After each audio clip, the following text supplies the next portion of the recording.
Good afternoon, everyone, and welcome to the Council's annual plan hearing of submissions. So thank you all for being here. We've got a busy afternoon of submitters. So firstly, is there any apologies? No. Any conflicts of interest?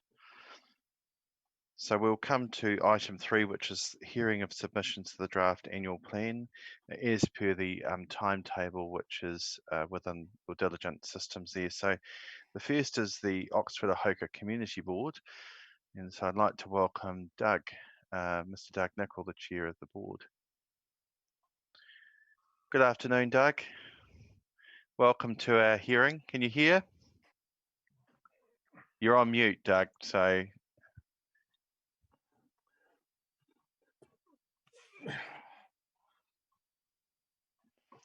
Perhaps Tia, you might be able to help with unmuting there. Doug, you're on mute now. I don't know, am I unmuted? You are. Welcome to our hearings. You've got with us all the council and chief executive and staff. So thank you for your submission. So you've got up to 20 minutes there, Doug, and that's to include questions as well. So take it that your submission's been read, and welcome you to speak to your points. Yep. Obviously, we're in a changed environment, and what we put out in our draft plan, we may well be changing as a consequence of COVID. So just to let you know that, okay? But thank you for your being with us today, and we look forward to hearing from you. That's right. All right. Thank you. Just to start with, this was prepared before COVID-19 reared its ugly head, so it's fairly long, but a lot of it is still quite relevant. Starting off with the upgrades and treatment of waters, the board is in full support of that. The Oxford Sewer Scheme, the question I have is at 27.5% depreciation over the last 23 years, why is the depreciation amount taken out still 236,000? Is it not off diminishing value?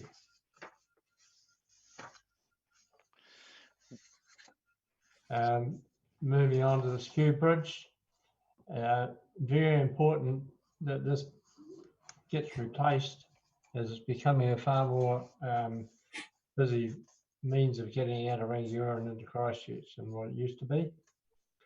The Woodend bypass, also very important. Heavy traffic volumes are increasing all the time. Council upgrade, the go ahead here should be consistent with prudence. I think it will consider with prudence. Climate change and community outcomes, no further comment on those. Fresh water, we need to clean up our surface waterways for certain. Sustainability, no further comment on that. Waste levy, the increase of waste disposal, the increase of cost of waste disposal is going to cause people to dump on the side of the road. And I think we're better to keep the cost of disposing of waste as low as possible. Hazard review, no further comment. Skate park in Oxford.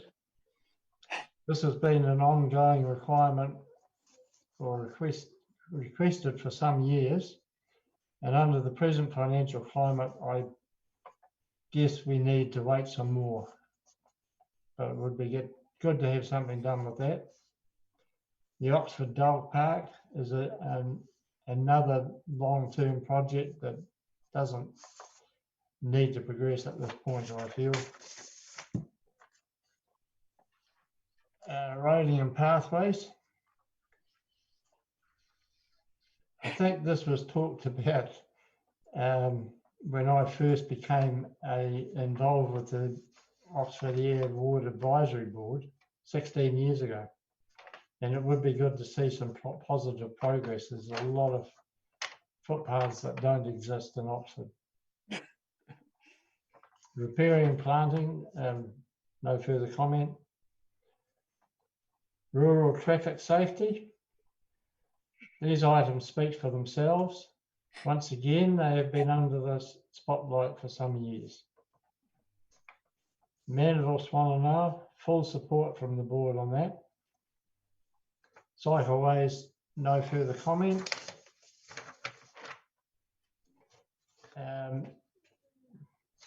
Drainage and flooding. The board wishes to promote urgency on this project in the Mandeville area because several houses in Mandeville are subject to flooding during high flood times. And I'll put my other cap on for this with the Hoka Rural Drainage Committee or a group. They also support that it needs to be fixed as soon as possible. Reserves. Pearson Park lighting is a safety issue and should be looked at as soon as possible. And the Ashley Gorge, what the council has done at Ashley Gorge is very well received, and the board wishes to thank them for that. West Out and no further comment, and rural communities, no further comment. And I'd like to add at the bottom here that on the 1st of May, last Friday, the board voted that we request to retain this year's landscaping budget for next year, and that we, I can't read my own writing, that we don't wish to accept a new landscaping grant for next year. So if we can just retain what we've got, would be good. Thank you. This was decided on Friday, 1st of May, via a Zoom workshop. Are there any questions? Thanks, Doug. So just open it up to questions. First, I've got Councillor Blackie. Councillor Blackie. Good. Are we unmuted? Are we good? You're on mute, yes. Yes. Doug, page 9, you said traffic safety issues on where South Air Road meets Tram. Bearing in mind that you've got a crossroads on a corner, which is, bloody awful, but that's the way it is. And bearing in mind that that intersection was rebuilt and rejigged only a couple of years ago, what does the committee think could be done to improve it? To be honest, I can't answer. Sorry. I know what you're saying about it being on the curve. But I haven't got a solution as to what we can do to fix it. Okay. No, as a regular user, neither have I. Okay, well, staff will consider that. Wendy, did you have a question? Yeah, my question is, oh, sorry. Yeah, no, you can go on, unmute now, yes. Thanks very much for the presentation, Doug. Can you just, you didn't mention about the Ashley Gorge, that'd be nice if they could have a barbecue for their park. Did the community board want that to go forward, or do they want to take that out? Yeah, it would be quite good if it could go forward. Oh, okay. Thank you. That's good. Yeah. Thank you. Any further questions of Doug? Well, thank you, Doug, for your submission. Oh, sorry, hold on. Councillor Redmond.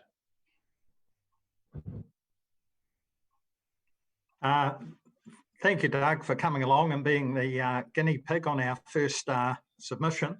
I just wondered, in terms of your submission, do you have any priorities? Are you able to prioritise what would be the one thing you'd really like, or even 2 or 3 things, if it wasn't possible to give you everything? Well, everything's a priority. Really, under the present conditions, I don't know that there is we can really sort of say there is a priority, but I haven't got in mind anything that I would actually consider a priority at this point. Thanks. Thank you. Any further questions? All right. Well, thank you, Doug, for presenting that on behalf of the board. Just to let you quickly know that we'll be considering the annual plan between the 26th and 28th of May, with the view of adopting that on the 16th of June. So we will communicate our decisions on that following that time. So we'll make that clear to you. But thank you for the board's consideration of this and putting forward the submission, and also for offering the view on the landscape budget. We appreciate your time, and thank you. Okay, thank you very much. Thank you. Cheers. Thank you for the opportunity. Thanks, Doug. All right, so the next is, if they're in ready and waiting, is the Woodend Sefton Community Board. Mr. Mayor, unfortunately, they're not here yet. They only were supposed to be at 20 past. Okay, is Mr. Gerard there from the Ringaresh Community Board yet? Or are there any other submitters waiting? No other submitters is waiting at this stage, sir. Okay, thank you. Well, we can just we will just be in a holding panel in the interim, but just remember, team, this is being recorded, so just be careful. So we'll just wait until obviously the next submitter's here. So.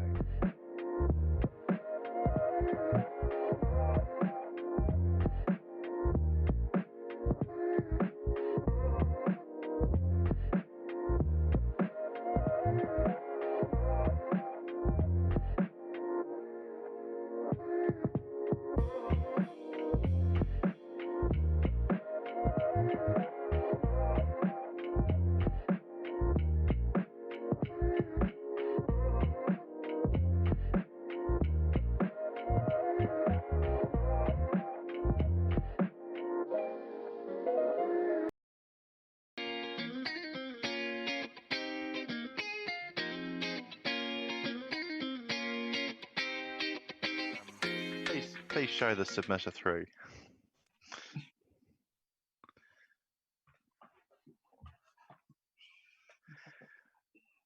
Good afternoon, Shona. On behalf of the Woodend Sefton Community Board, it's great to welcome you to our hearings this afternoon. So I see you're on mute there, so you're a little ahead of time, which is really good. So thank you. You've got up to 20 minutes to present your submissions. Your submission that includes questions. So please take it that the submission's been read and highlight your main points. But the 20 minutes is yours, whether you want to use it for the whole time in speaking or allow for some questions. We'll leave that over to you. Mayor, so where do I start? Thank you for the opportunity to present the Woodend Sefton Community Board submission to the draft annual plan. I mean, these times are the fast-paced change and such a high impact on our communities and businesses and the farmers as well. Our board actually believes that community boards are very well placed to provide information and local knowledge as council moves forward with the recovery phase and recovery planning. And we would like to ask that community boards are involved as much as possible at all stages. We can also help with the dissemination of information to locals and community groups because we have all those links and that knowledge. Speaking for our area, the Woodend Pegasus area strategy was adopted in 2013 and needs updating. A lot has happened in the area since then. The area has changed, it's growing significantly, and work on reviewing and formulating a new strategy needs to be started. Many actions identified have happened. Examples are the Pegasus roundabout and the Gladstone Park redevelopment and Gladstone Road cycleway and walkway. Some will not happen. Some of them change the way that our communities will connect. An example of that is the Kaiapoi Para Road, connecting Pegasus and Waikuku Beach. Some should have happened, but haven't. Example of that is safe pedestrian and cycle access between Woodend, Ravenswood and Pegasus. So moving on, our position on rate increases this coming year is to strive for zero, but if not possible, absolute minimal increases. So the board have also requested that to assist in the economic recovery of the district, that council, wherever possible, use local businesses and enterprises to provide goods and services. We submitted on deferring the development of the park and ride in the annual plan, given those delays with the completion of the Northern Corridor project. And I understand that since then, the council submission to Environment Canterbury on their draft annual plan has also included this. The other project that we have submitted on previously is the Rangiora car park building. Excuse me just for a moment, Shona. There's some members indicating they can't hear. Is it possible you could just get a bit closer to the microphone? If Sorry. It's all right. Sorry. It's very unusual because normally it's fine. So Yeah, I can hear you, but there's some that are just indicating they can't. So sorry, guys. thank you. Carry on. Thank you very much. By the way, I can't get any closer. No, that's as good as it can be. It's all recorded anyway. So thank you, Shona. Yeah. So yeah, another project that the board has submitted on was the Rangiora car park building. And we sort of think in the short to medium term, this could be deferred. One point to note going forward is that with the Ravenswood commercial section area coming on, the supermarket has, I can't do any better, sorry guys. No, you don't. That's fine. I can hear you fine. So, yeah. You know, the supermarket, the consents, you know, has been gone through, is out for tender at the moment for subcontractors. So hopefully in 12 months, we will have a supermarket in Ravenswood. That's going to change the way people in this area shop. So there'll be less going to Rangiora necessarily for things, which will take a bit of the pressure off Rangiora. And although Rangiora is growing, that will sort of compensate for that one. So there's a few ongoing projects. One is the Sefton Public Hall. They're going to be speaking to you later this afternoon. The board is very supportive of the Sefton Public Hall Committee. For those of you not aware, the Sefton Public Hall, it's not a council facility, and it did suffer earthquake damage and needs to be either repaired or rebuilt. But they will fill you in on all the details. But they will need assistance from the council, whatever the community decides that they want to do. Our board, the mayor, and community and recreation staff have met with the committee earlier this year, not too long before lockdown. And we would like to ensure that council offer assistance to this group with getting the project off the ground. I'd like to point out that Sefton as a community has actually asked for very little from council in the past years. And we feel that this is a worthy project, which would mean that the community spirit of Sefton is supported and can flourish. Another one that we raised in our submission is the Pegasus Lake. We would really like to see this become that year-long recreational asset that it actually deserves to be for the community and for the whole district. We've spoken about this previously, but there's been little action to date. The lake has deteriorated in terms of the choking weed and algal blooms. We are looking for support and leadership from the council to get an action plan developed for the lake.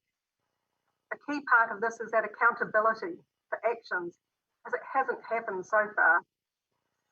We do understand that it is consented for secondary contact only, but when you're kayaking, dragon boat racing, or paddle boarding, the water still splashes on your face. And if you're very, very unlucky, you can take an unscheduled dip. The weed is a real problem. Premier sporting events are hindered. It can tangle in paddles, oars, and the model yacht keels.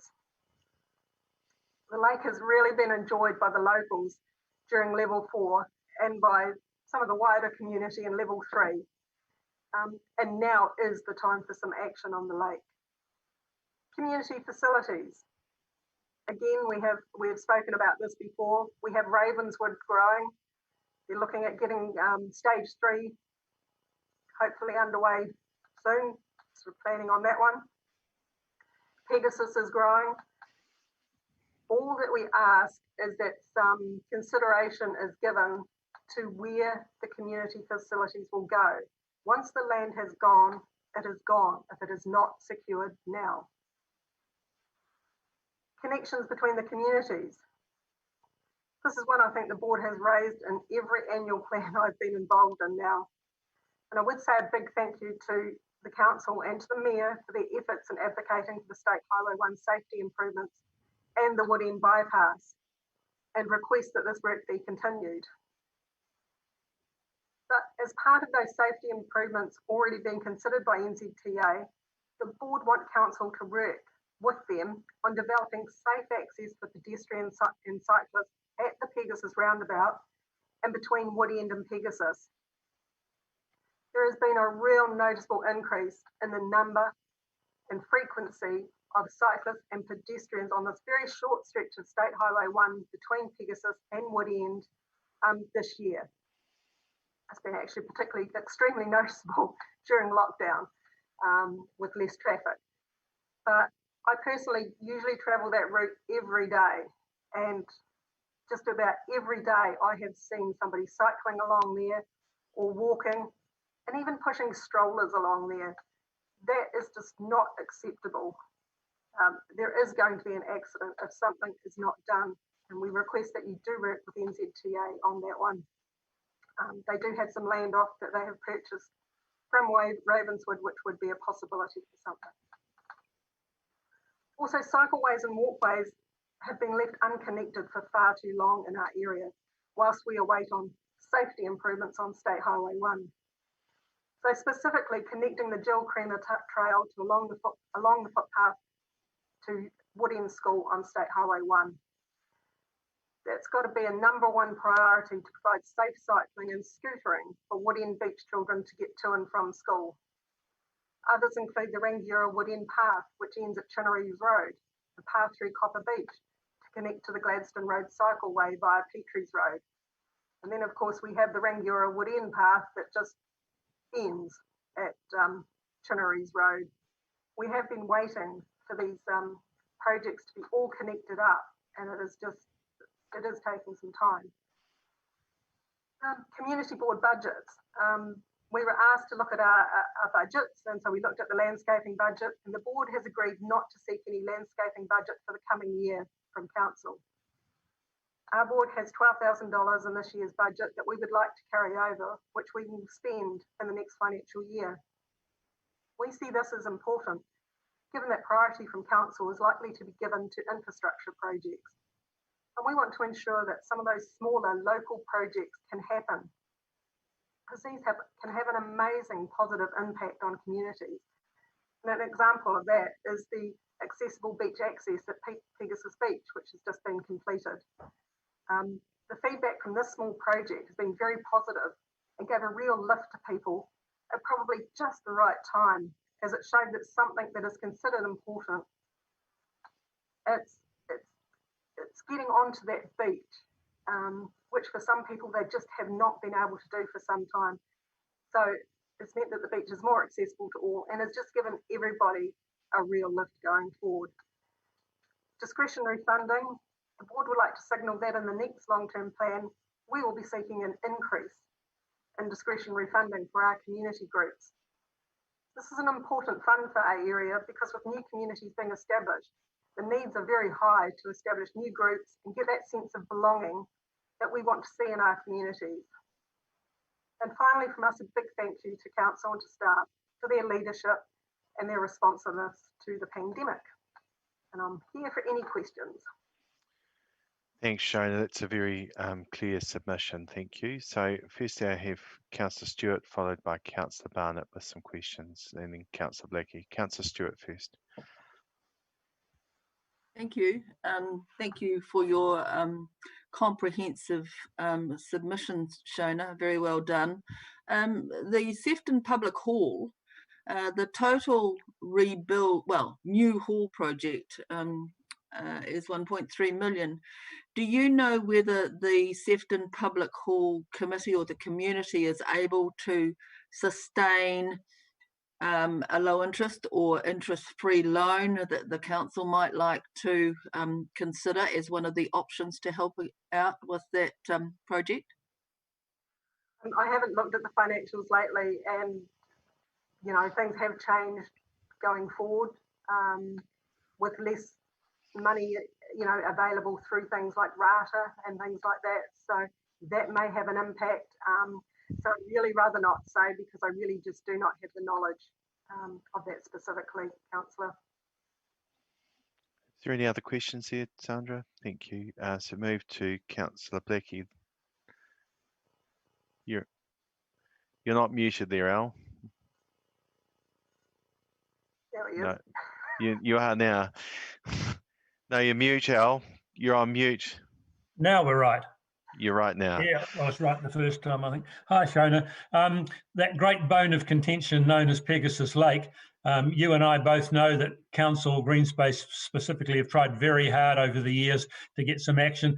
Have you got any thoughts on a strategy for us to up the ante on the owners, which of course is not us, to get some progress on fixing the thing?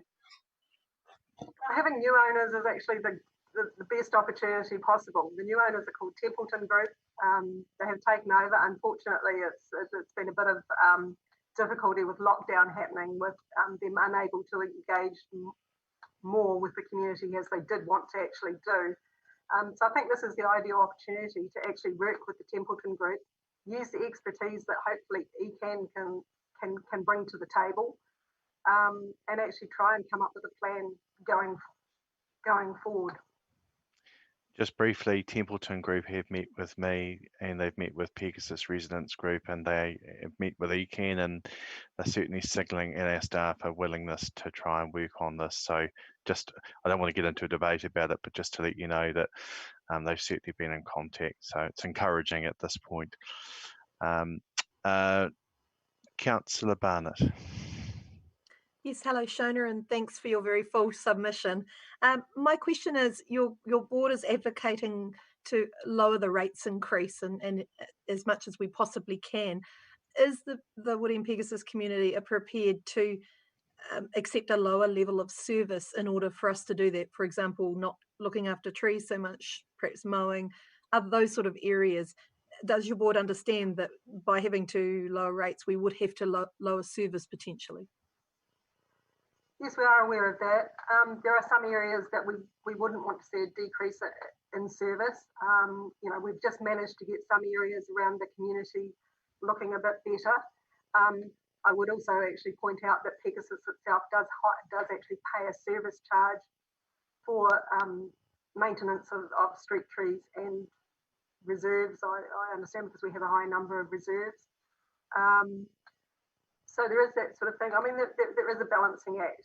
We do actually have to, if you don't maintain the place, the communities, the long term, it can actually cost more money. It also has an impact on that, how people feel about their community. So there is, I don't envy you. It's a balancing act. Thank you. Any further questions of colleagues? Is that you indicating a question there, Joan? No. So just Shona, you mentioned around the discretionary fund, and you were looking to put for that to be looked at in the long-term plan. Any idea of what sort of increase you might be thinking should be considered around the discretionary fund? We haven't got as far as discussing that one. The community board has actually worked quite hard over the past few years to actually get that traction in the community around the awareness that fund is actually there for them.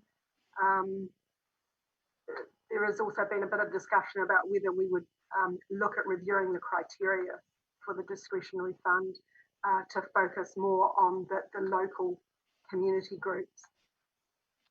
Thank you. Thank you for that. Councillor Redmond. Thank you. Hello, Shona. Thank you for your submission. You're aware of the circumstances with COVID that the council finds itself in. Are you able to prioritise any of your points? Does the board have a view on certain matters in priority? You don't have to prioritise them all, but if you have a key priority, I'd be interested to know. Well, some don't actually have a lot of cost initially, like until the Sefton Hall Committee actually get that decision from the community about which way they want to go, there is actually very little cost involved other than some staff time. So some of those actually have very, very, few cost involved. Pegasus Lake is actually a relatively similar one, primarily staff time. Things like connecting the Jill Creamer Trail through to Woodian School should not be a huge cost project. The bit that has to be filled in was actually already agreed to be done between just up the end of Woodian Beach Road. I think it had been due to start in April. But we would actually like to see the footpath on State Highway 1 widen to allow cyclists along there safely, so that they can actually get to Woodian School safely using the footpath. So that one necessarily shouldn't be a huge cost project. I don't actually think we've asked.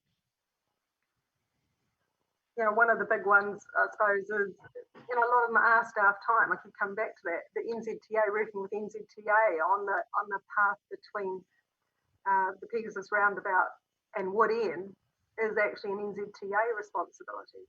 So again, it's staff time. There is the end of the footpath at Wood End that does need to be completed. And the argument has always been that on the western side, there is a drain there.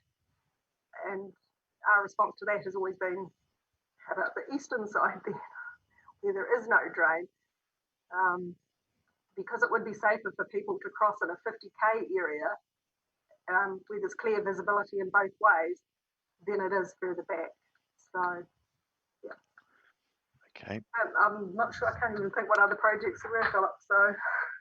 I think you've done a good summary there. Thank you, Shona. One final question. I think Sandra, you indicated. Here we are. Sandra, you're good to go. Is that for me? You indicated you wanted to ask a question. Yes. This is a technical question about what's happening with our system here today. It's periodically switching off the speakers on our system. And Joan, can you hear?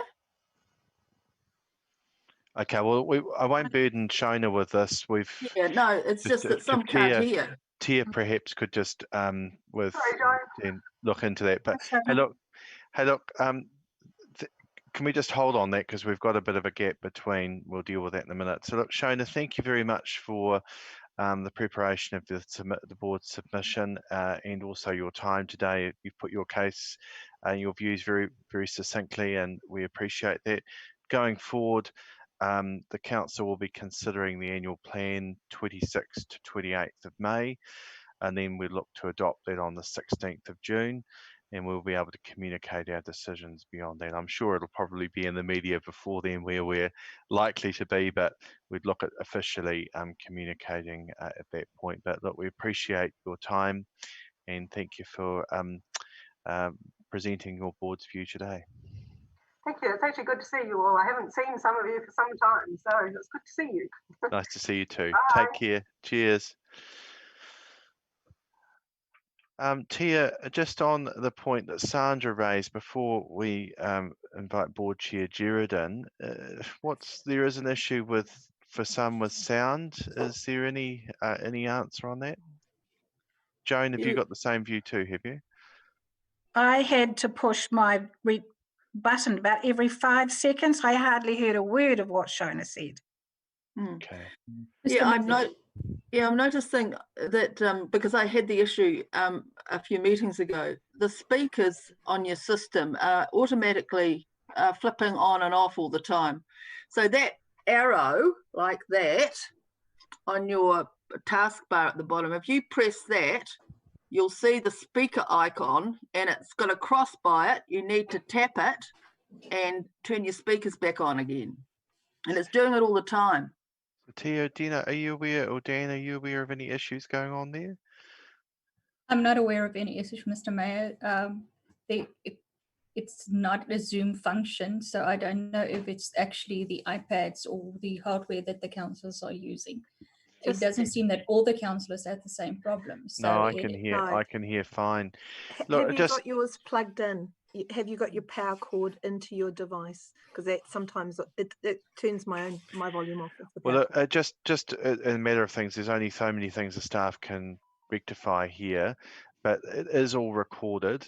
So we'll make sure that a link is sent out to you with that on if you want to review it afterwards. But apologies if there are issues going on, but there are only so many things we can resolve through this time. If it's a connection issue, that's something the council can't immediately resolve. But appreciate the difficulties some are experiencing. Joan?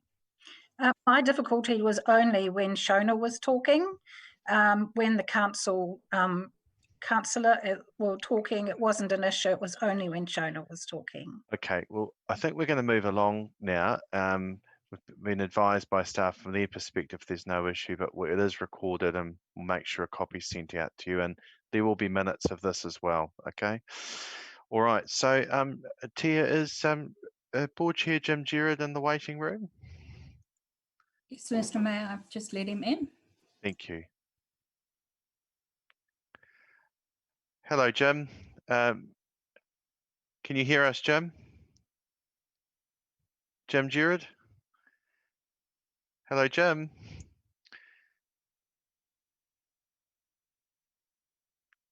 Jim, can you hear us? Jim, Board Chair Gerard, we can't hear you.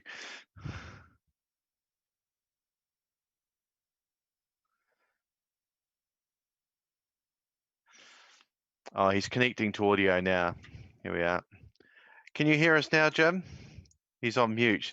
Can you unmute yourself? Can someone unmute Jim? Are you like Dunedin Council? You're going to stand up so we can see you've got pants on, Mr. Mayor? No, I'm not, and I'm certainly not encouraging you to either, knowing your cheekiness. No. No. So, firstly, can we welcome you to our hearings this afternoon? You've got up to 10 minutes. That includes questions. So, consider that the board, that members have read the board's submission, but certainly welcome you to highlight your main points. Thank you, Mr. And well, the community board appreciates the position the council are in and totally agrees with the position you're now taking to review your budgets, especially with the effect rates will have on businesses, particularly those struggling in our community. And I fear that it's likely to be fairly serious. So the board is appreciative of the fact that the council are doing the work that they're doing. Our submission is pretty small and short, so it won't take me too long. The board agrees that cuts are necessary in the budget and the lowering of rates. We're also conscious of the fact, and we're not suggesting that you have a nil rate increase, because that can have quite major negative effects if you put off important work to a later date. And it was observed by some members of the board that it's important for our local contractors and local business also to have some work and keep going. So what the board is suggesting is that you attempt to achieve the lowest possible rate increase. We stress the lowest possible, but not necessarily a nil. We leave that to you to achieve what you think is in the best interest of the district. We have suggested that the council should stop all non-essential spending that's this year that's not absolutely necessary, and we've cited in our comments that the council building, for example, we think as a board that's something that doesn't have to happen now. It can happen next year or later. We've also commented, for example, about the park and ride, the major expenses there. Clearly, as a result of the virus, economic activity is going to be tragically reduced somewhat, and the need for transportation and a full bus service that ECAN were envisaging, the board doesn't see that as necessary at this stage. And in fact, we would doubt that there will be much, if any, increase in patronage. That means, to our way of thinking from the Rangiora board's perspective, in our community, we've got three sites. We've got the White Street site that obviously is very adequate now and could certainly continue to serve. We've got the River Road site just down the road from Paul's. That's obviously capable for the short term of catering. And then you've got Southbrook Park, where some work, as you know, Mr. Mayor, has been done there, and I think that could probably be fine there. We've also commented that on other areas of the budget where you've got some very substantial budgets, particularly around, say, drainage, for example, I'm quite sure you, in your wisdom, would find you wouldn't be putting communities at risk if non-essential, non-urgent drainage was spread out a little bit. So really, that's the base of the board's input. We are very conscious of the work the council was doing.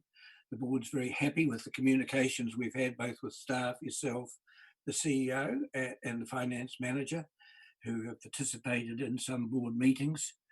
I can say I think the Zoom meetings haven't been as good as I would like them to have been as far as board attendance has gone, but that's a matter for us and not a matter for you to determine. But we've appreciated the communications from council, from staff, from yourself, as we all struggle forward. And the board really just says to you, we trust you totally on this. We're all in the same kettle, you might say, together. We all want the same outcome. And so we made these few suggestions, and we just leave it to you, Mr. Mayor. You won't get us to be so trusting always. Thank you, Jim. Appreciate the succinct submission and the points you've made. Just first question for me around the landscape budget for the board. Did you have a view that you wish to express? I thought you'd already got hold of that. Yes, the board has discussed that at length, and in fact, we've discussed it again in a Zoom meeting the other night. We think that we're fine at the moment with what we've got. We haven't spent this year's budget. There's only 2 months left. We are prepared to have a nil budget for landscaping for the next financial year. Yeah, sorry, I should have mentioned that. That's okay. Thank you. But if you don't want to, we won't grizzle. Well, thank you for that position. Is there any questions of members, other councillors? No, it's good to see you all looking so happy and chirping there. And yeah. Thank you, Jim. We do have a couple of questions for you, and that's probably what we'll have time for. So can you just indicate the hands again? Who was that? So Kirsten, sorry, Councillor Barnett, and I think it was Councillor Doody. Is that correct? Yeah. So firstly, Councillor Barnett. Thank you, Mr. Gerard. We can't let you go without asking you at least one question. So, well, I knew I'd get one from you, regardless. Got to be traditional. Very quickly, just obviously trying to keep rates as low as possible may mean we have to slightly lower some levels of service for the short term. Do you have any view on how your board's area would feel about that? No, they would agree with that. I mean, if you're going to cut some costs, you're going to have to lower services. That's taken. It's how you go about it. And I can remember when, in another life, we had to find cuts of 3% was what the government wanted to do, and that went across the board. Every department was asked to bring forward 3% on a basis that it wouldn't kill the economy, but just along the lines it would be lowering the services. I would expect that of you. Thank you.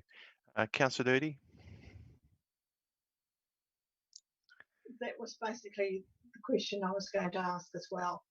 Okay, all right. You forgot to say it was a good report, Wendy. Sorry, I'm pulling your leg. Is there any other questions of members? No, thank you. I think you've given a very clear submission there, Jim. So just to let you know, as you'll know from past experience, we'll be considering this 26th to 28th of May. That's when we'll be considering the submissions and deliberating on those. And then we'll be looking at adopting our annual plan on the 16th of June. So we'll certainly communicate council's decisions following this. And just you go well, and I hope Mary's doing okay, by the way. I understand she's had a little operation, so I hope she's doing all right. Haven't heard today. So thank you for that. And I just wish you all the best in your deliberations. We're all in this together, so good luck. Thanks, Jim. Thank you very much. Tia, is Chris in the waiting room?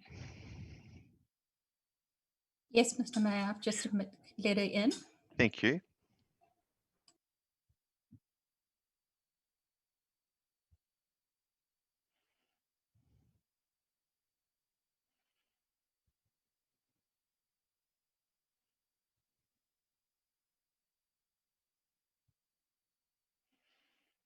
Hi, Chris. Welcome to our annual plan hearings, and thank you for being present. So, firstly, can you hear us okay? And perhaps you might just want to unmute. Can you hear okay? Thank you, Mr. Mayor. Thank you. So firstly, so you can hear us all right? Yes, I can now. So we've got you up for 10 minutes, which includes questions. So we're in your hands. Thank you. Thank you very much, Mr. Mayor. A bit of feedback there somewhere for Yeah, some there is reason. a lot of feedback. I'm not sure you, what. but I'm getting lots of... I'm not sure what that feedback's from. Is one of our staff able to help there? Yes. So, getting questions of mine from some time ago. Tia, or Dan, is there any reason why there's that feedback there? Has someone got the YouTube open there in the background? Have you got the YouTube link? Yes, Perhaps if you close the YouTube, Chris, there's a delay in the YouTube. I'm not sure what that feedback's from. Is one of our staff able to help there? Is that better? I can still hear you, so we can still hear the feedback. But hey, look, give it a go. We've got 10 minutes. We'll see how we go, and it's being recorded in any event. I'll switch it off. It's not closing. Someone got the YouTube. Yeah. Open here in the background. You've got the YouTube link. Perhaps if you close the YouTube, Chris, the delay in the YouTube. We're ahead of time anyway, so okay. Have you got your YouTube off now, Chris?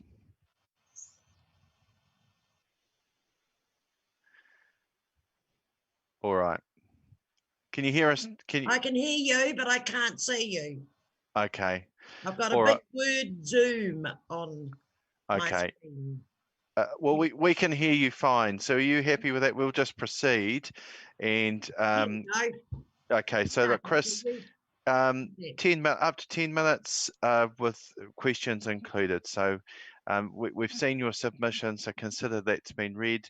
And just if you want to speak to your points that are there, that would be great. Thank you. Thank you. Thank you very much, Mr. Mayor and councillors and staff members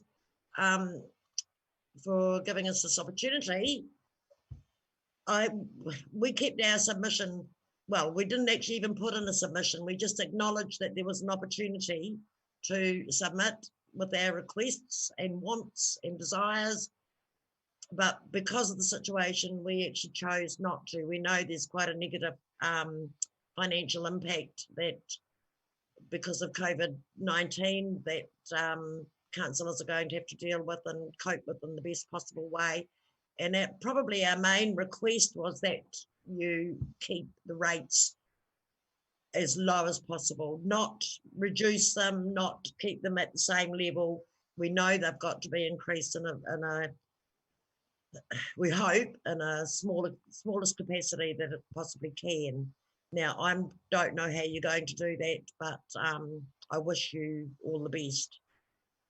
But I think at this stage, from our community's point of view, we need to look after our residents. Our wants and desires can be put on the back burner for a wee while, and we're fortunate that our wants are often things that are just going to be put up in the community, like the obelisks and that we'd really like to have put up as soon as possible. That's already on the cards, and we've got some landscaping money that we'll be able to use for other things that we may want.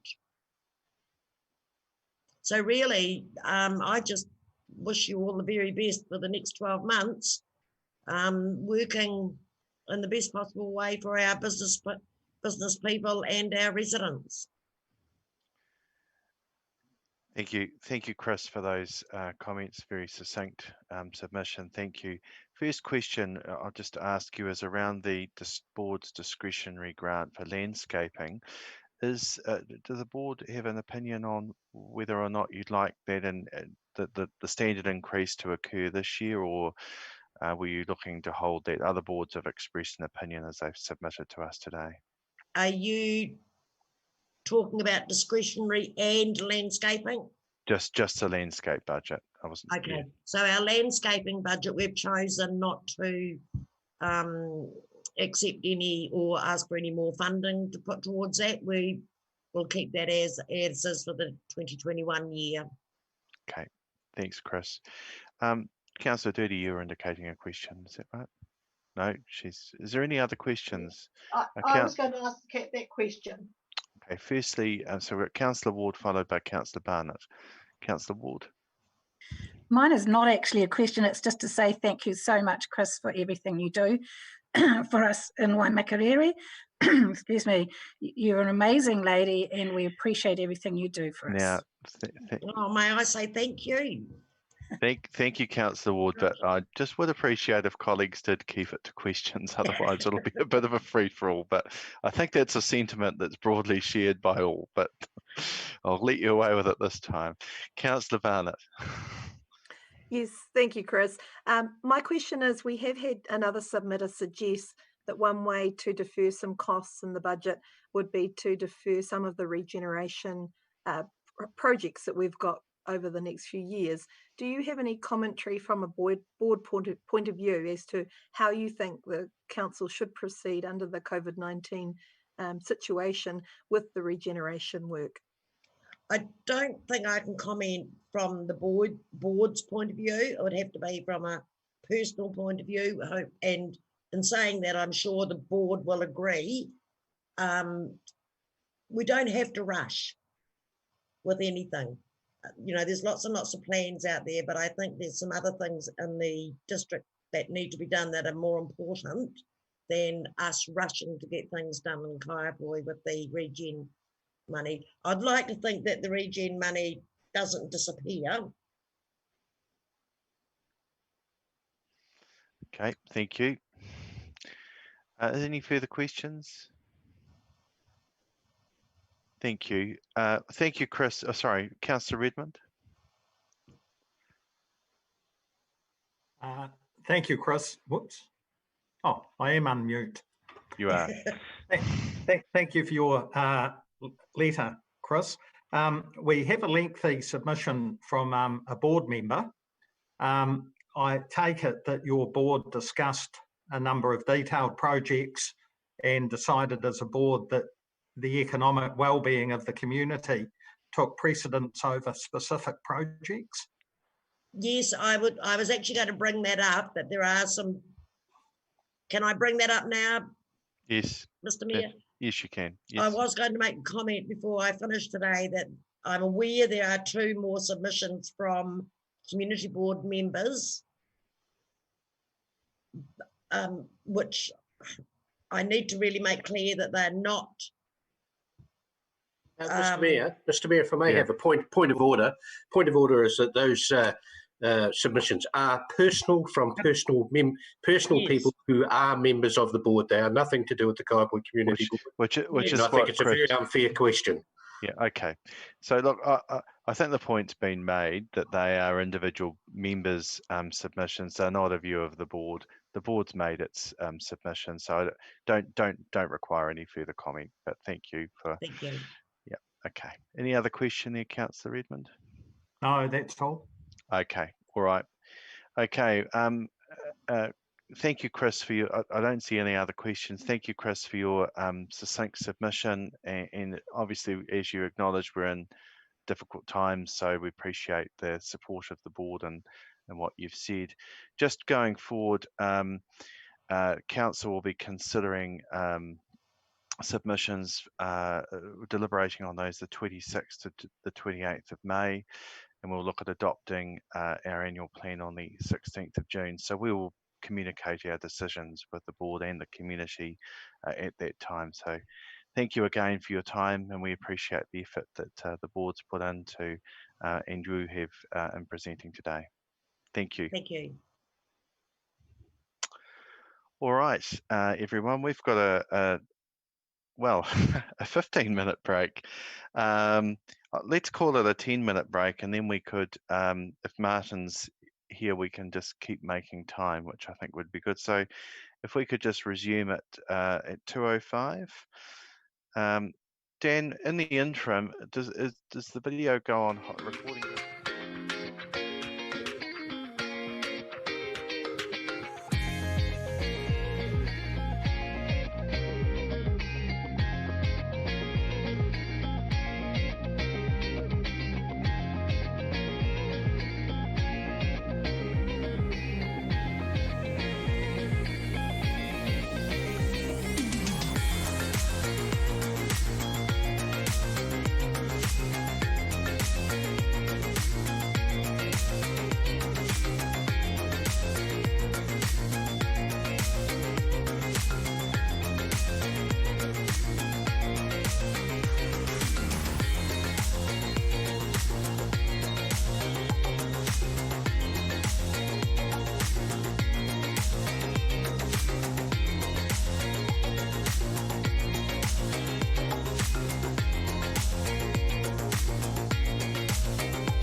Welcome back, everyone, to our hearing.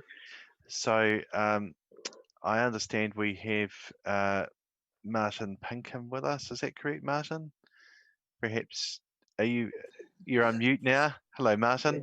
Hi, wrong Martin. Try again. Oh, Martin with a YN. That's the one. You're under McAlpine, so that's why I was wondering. So that's okay.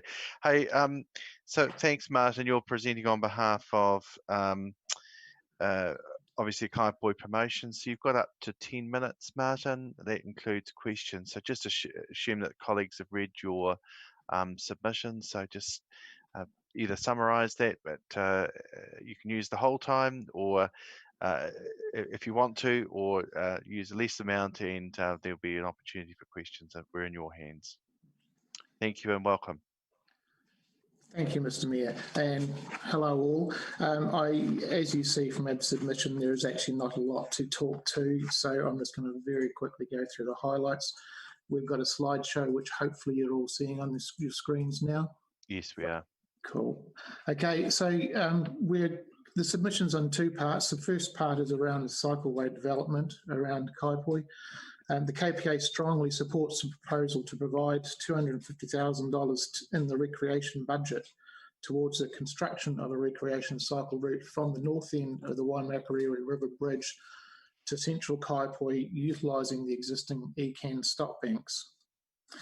The recent KPA Kaipoi brand workshop concluded that walking and cycling is a key attraction for visitors to Kaipoi, and that the residents of North Christchurch are the primary target for visitors.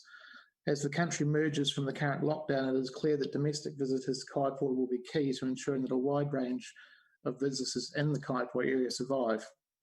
Now, as you can see on the slide there, the CNC project has already made provision for this key visitor link in the design of its cycleway, as shown on the drawing. In addition to that, ECAN is very supportive of the project as it is complementary to its existing recreational cycle trails and has offered to complete some works to facilitate the project. And we've just got a very quick video here for those that haven't taken a run along the track. This is a very quick summary of where we're talking.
So as you can see, that was a quick run through of the track. I'm not sure what you saw, but what I saw is a track that's got already passable, yes, if you're on a mountain bike, but has some real appeal if you improve the surface for walkers who are trying to use the track. And as you saw, there was a pram struggling along the path there at one point. So, as I said, just to summarise, we are very much in support of this money being pushed into the recreation budget. Part B of our submission is around the walking and cycling maps. And the KPA wishes to acknowledge the great work undertaken by ENC in promoting the district through the Visit Waimakariri website and visitor centre, and encouraging visitors to use the many recreational facilities in the Waimakariri district. The KPA has worked with ENC in updating the district-wide walking and cycling guide that will be published shortly. However, the Visit Waimakariri guide can only provide a general overview and has focused on highlighting the key cycle routes and trails and the linkages between the trails. Due to its general nature, it is not able to provide a detailed guide to each of the routes and provide historical, cultural, and recreational information for visitors. Since our branding workshops last year, the KPA has undertaken further research on what other areas have done and concluded that the approach taken by the Nelson region would work well in Kaipoi. The Nelson area has created a series of walking and cycling route maps in an A4 format, some single and some double-sided. You'll see examples of these for, over the page in our submission. These maps have a consistent theme and have a schematic, easy-to-follow map, commentary on points of local, cultural, historic, civic, and ecological interest, and recreational features. The KPA is requesting a one-off grant of $15,000 to create 15 maps of the Kaipoi, the Pines Beach, Karaki, and Tuahiwi area, including providing the following: project management, consultation with key stakeholders, including Ngāi Tahu Tuahuri Raimanga, Kaipoi Historic Association, Kaipoi Tuahiwi Community Board, and ENC. It would cover production of a digital version of the maps and production of 500 hard copies. The distribution of digital copies to ENC and other interested parties, and hosting of the digital maps on the KPA website. As I say, well, there are some examples to the back of our submission of two of the Nelson maps that are shown. And Nelson have also got an app called the Nelson app, which provides access to these links. And it just so happens that Waimakariri has a similar technology available at their disposal. So I'm open to any questions. Thank you. Thanks, Martin. Can we get out of the view so I can see all colleagues? Tia, are we able to exit? Thank you. So we've got time for probably one quick question. Who would like to ask a question? Councillor Atkinson. Thank you, Mr. Mayor. Martin, just on the distribution of the maps, are you looking at a QR code type system on these maps, or are you looking at a special app download, or how are you looking at distributing e-maps? I think hard copies for a start. Obviously, we've got the eyesight. We've got the Route Taniwha Service Centre where we can have distribution points. There is, of course, the KPA website, which will be able to host the digital downloads. There are other digital opportunities. As I say, the Waimak app is now available in Waimakariri, so it may be that that can be included in the equation. We're still at the early stages of working on this process and how it's to be distributed, but there are a number of options. Thanks, Martin. I could probably allow one further question. Councillor Redmond, you had your hand up. Just for time, it's only not allowing, it's just time. So, Councillor Redmond, yes. Thank you, Mr. Mayor. Martin, I think the map idea looks quite exciting. Presumably the KPA would have ownership of the maps and give them away freely. Would that be the intention? Yeah, I don't know if ownership could be the right term, because obviously they're going to be produced, and essentially as soon as they're produced, there's no value in them. So as an asset, is ownership even relevant? We will be managing the distribution creation process.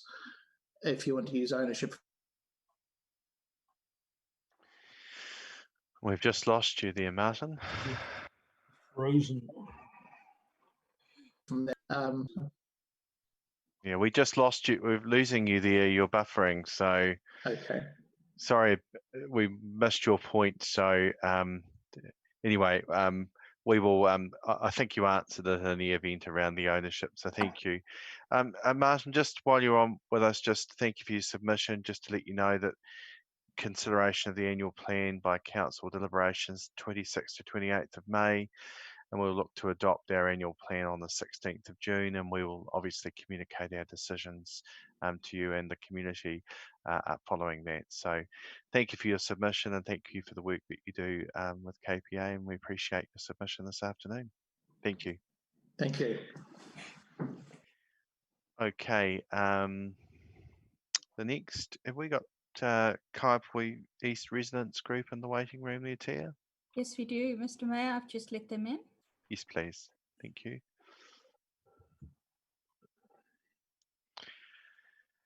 Hello. It looks like Michelle. Hi, Michelle. Welcome. Can you hear us? Yeah. Oh, Right. hold on. You're fine to be unmute because I'm going to get you to present your submission if you're ready. I've got to find you now. Hold on. I've lost you. Here I am. Right. Okay. Well, hey, Michelle, welcome on behalf of the council to you this afternoon. You've got up, and you're obviously representing Kaipui East Residents Group Association. You've got up to 10 minutes, including questions. So consider your submission as read, and we welcome hearing the points that you'd like to make. Thank you. Thank you, Mayor, and thank you, councillors, for giving the Kaipui East Residents Association the a 10-minute allotment. We've given quite a few submissions. They were condensed by your team, and we've taken them as read. I'd like to start off with the car parking in Kaipui, which is proposed to go next to the New World. One of the we believe this is an ideal place. We are concerned that the money that was not brought forward by the businesses did not is somewhere or may not have made it into the council coffers. We would like an investigation into where that money is and an accountability on why it wasn't provided. The land next door itself has actually got mature trees, and we would actually believe using these trees as an enhancement, instead of actually, if you did go through with the car parking facility, not making it a tar sealed tarmac, but actually use the trees as a feature. So when you come into the area, it actually moves into a flow-on effect with the red zone regeneration projects that have been used and in keeping. We also made a submission where we support the community hub and welcome that going forward.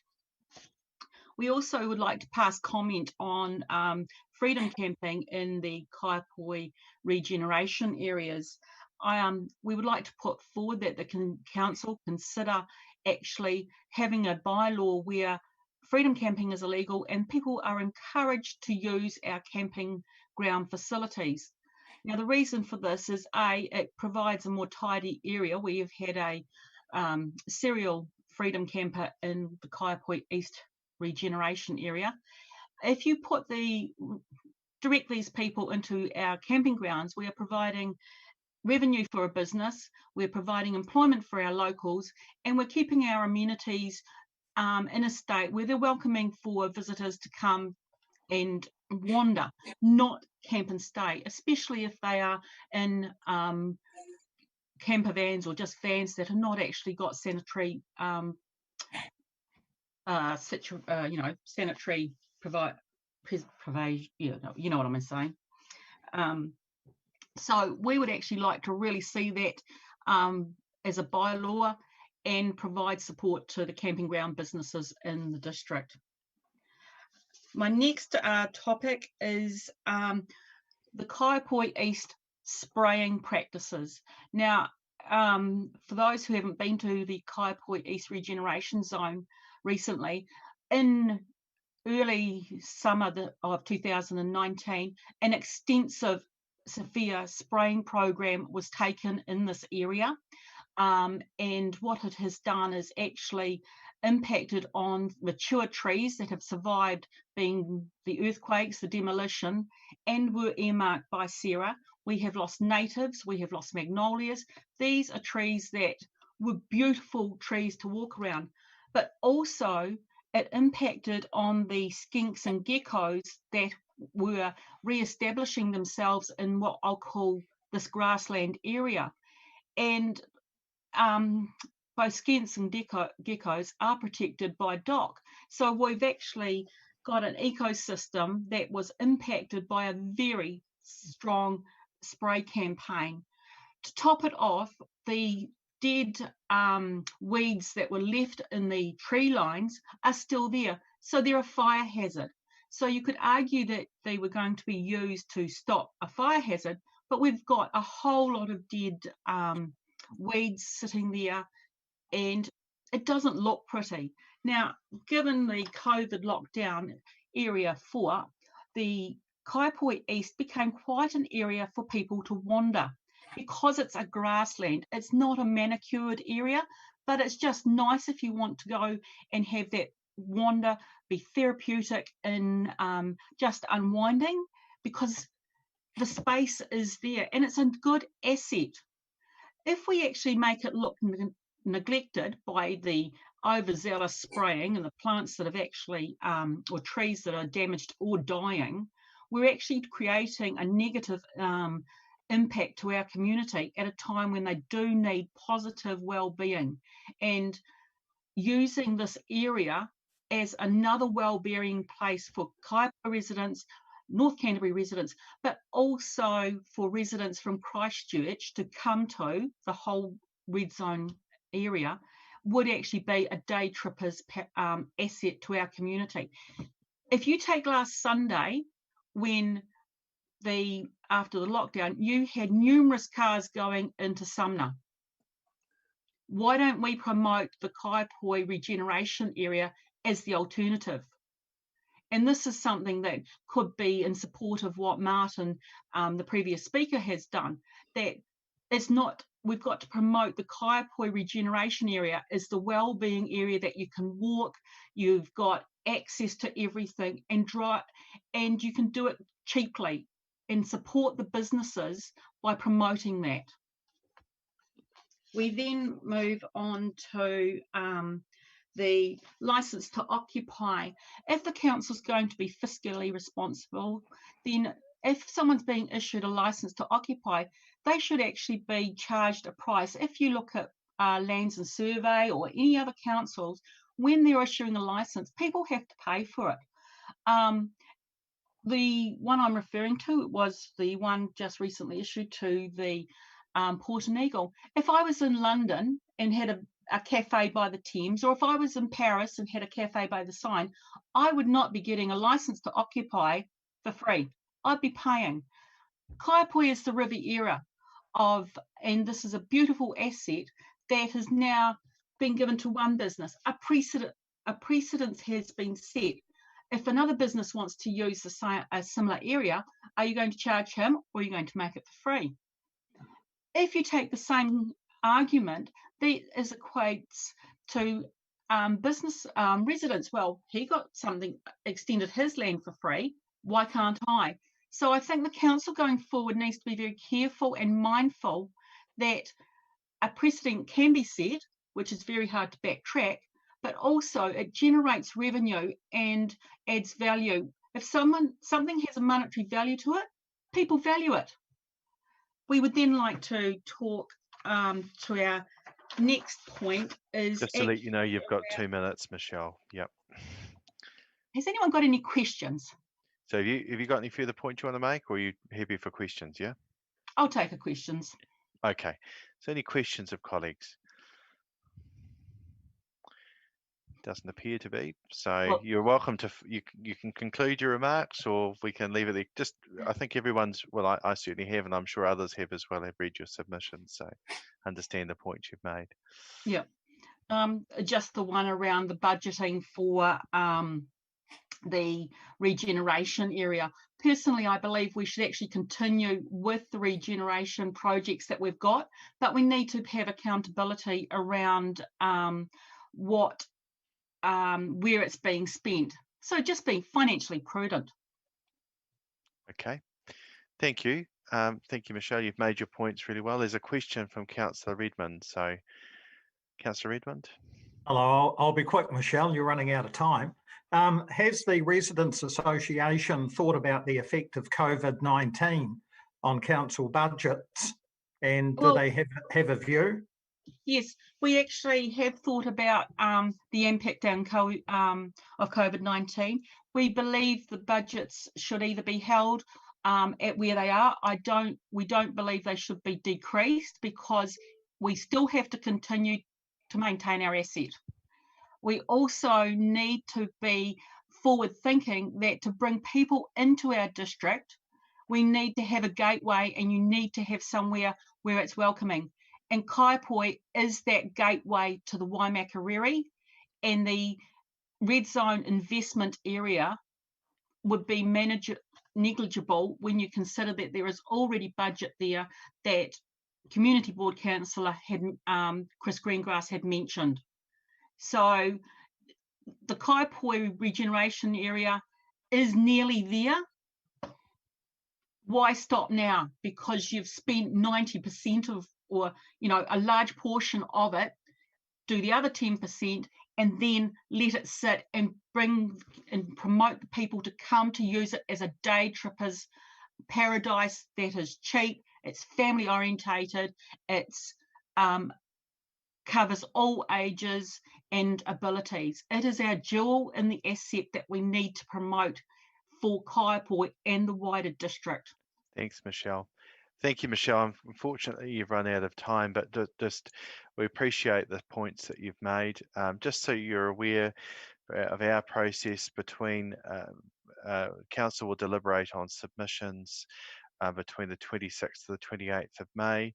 We'll look at then adopting the annual plan on the 16th of June, and then we'll be in a position to communicate our decisions at a point after this. But thank you for your time, and we appreciate you and the Kaipoi East Residents Association, the time you've put into your submission. So thank you. Thank you, councillors. Thank you. Mayor. Thank you. Tia, have we got Kaipoi Residents Group in the waiting room? No. Yes, we do. Al, you're not on mute, so you might just want to think about that one. Stupid thing. Okay. Mr. Mayor, we're up to the Pegasus Residents Group at this stage. We are. That's right. Pegasus Residents Group. So we've got, looks like we've got Roger, the 3 hours we've got this afternoon. So welcome to Roger, Rhonda and Ranel on behalf of Pegasus Residents Group. You've got up to 10 minutes to present. Firstly, can I just check that you're, who's presenting on your behalf today? I'm starting. You're starting? Okay, so you've got 10 minutes, including questions. We're on a bit of a tight time frame because of others that are in the waiting area as well. So look, let you start there, Rhonda, and hand over to whomever. Perhaps we should, Tia, just unmute Roger and Ranel so that there's a bit of a free flow there. And if there's time permitting, we'll ask questions within that 10 minutes. Thanks, Rhonda. Thank you, and we are trying to keep it brief today. Kia ora, and thanks for the opportunity to present today on behalf of the Pegasus Residents Group. Firstly, we actually want to acknowledge the trying conditions that councillors and staff have been working under in recent weeks, and to say thank you for the multitude of work that we've noticed taking place since level 3 lockdown conditions started last week. We note also that one of the items on our submission regarding beach access is currently being dealt with, which is really great to see. and it's got really good response from our residents, so that's great. So today I'm here with Roger Rule and Ronelle Stevens to talk to you about Pegasus and where we believe its current priorities lie. And the playing field has changed quite a bit since we last spoke to you. The change of ownership from Todd Property to Templeton Group opens up opportunities for both PRGI and WDC that didn't exist while Todd Property were at the helm. And let's make no bones about the fact that Todd Property were a significant obstacle when it came to improvements in water quality of the lake and getting the lake and proposed reserve beside the swing bridge vested in council. We had a meeting with Templeton Group representatives and ECAN back in February and are very optimistic that a fresh collective approach from council, ECAN and Templeton Group will lead to improvements in lake quality. That in turn will lead to a lake that can be vested in council without being an unnecessary burden to ratepayers, which is what we all want to see, I think. So as most of you have heard from us before, a new purpose-built community centre for Pegasus is a huge priority for the Pegasus community. We love our temporary facility, and the new spaces opened late last year have been very well utilised and enable many new connections to be made. We are certainly missing it under the lockdown conditions, as are the approximately 20 volunteers who were helping to run the centre. We've talked to you on multiple occasions about the reasons for a purpose-built centre at Pegasus, and this is a completely separate project and requirement from the planned library service centre at the Ravenswood Commercial Hub. So Pegasus now has a population of approximately 3,350, and that's based on up-to-date building consent figures. And we've been waiting for over 11 years for a community facility. Building consent figures also tell us that Pegasus is the third fastest growing town in the Waimakariri region behind Rangiora and Kaiapoi. Yet the capital expenditure we see included in annual plans, long and short term, keeps going to Rangiora and Kaiapoi. So we remind you that the current leased community facility in Pegasus does not meet the recommended standard adopted by Council in July 2018 regarding population size-based meeting room requirements. We expect to see a purpose-built community facility for Pegasus in the revised long-term plan. Meanwhile, we ask that Council enter into discussions with Templeton Group to ensure the vesting of the proposed reserve beside the lake swing bridge. And a plan showing the location of that reserve was emailed to you all yesterday, I hope.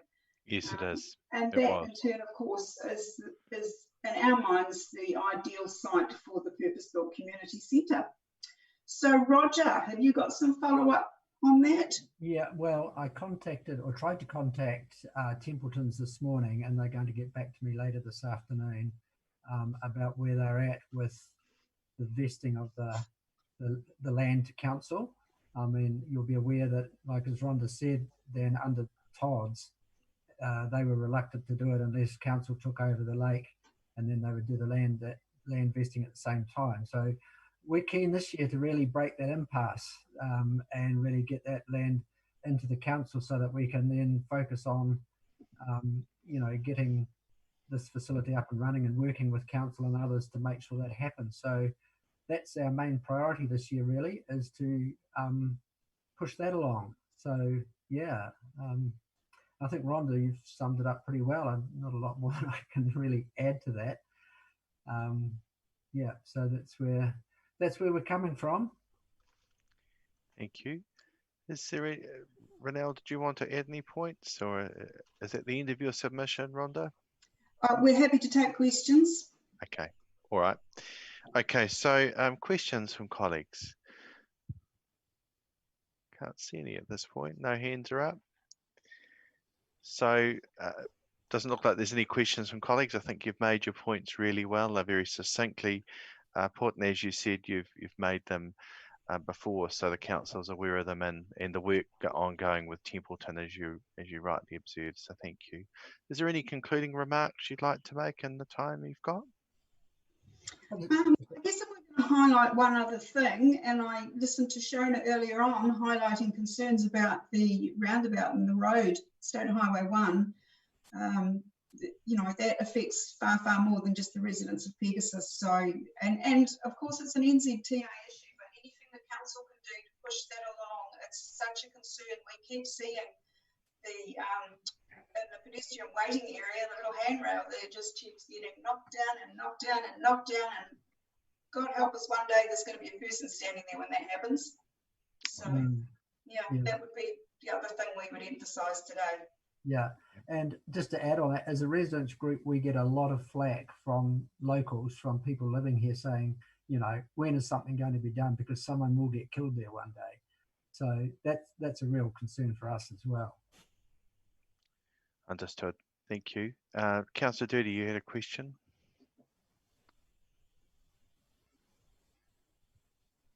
You're on mute, Wendy. I'm right.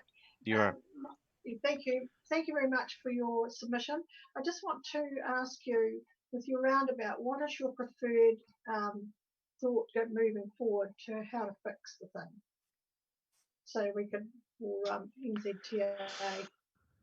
Wendy, it's a really tricky fix, and we've been in loads of discussions with NZTA, Safe Road staff about this, and even they say it's really hard to find an effective fix. And it may be that traffic lights is the fix. That's come up a few times. So it isn't easy. Obviously, one really quick thing that they could do would be to lower the speed limit, because it's currently 70.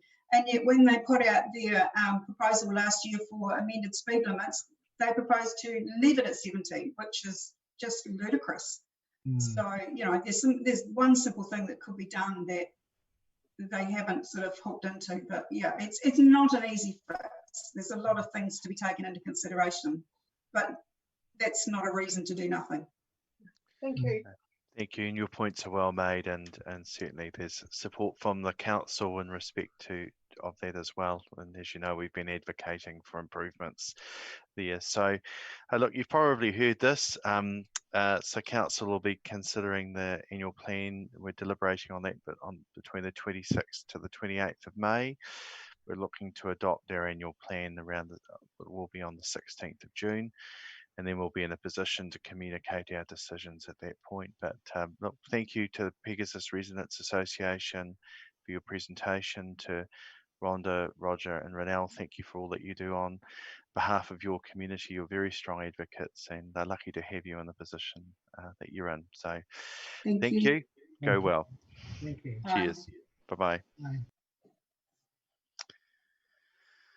Right, team, we've got a break for 11 minutes. So grab yourself a cup of tea. Dan's got us on pause.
welcome back everyone to the hearing.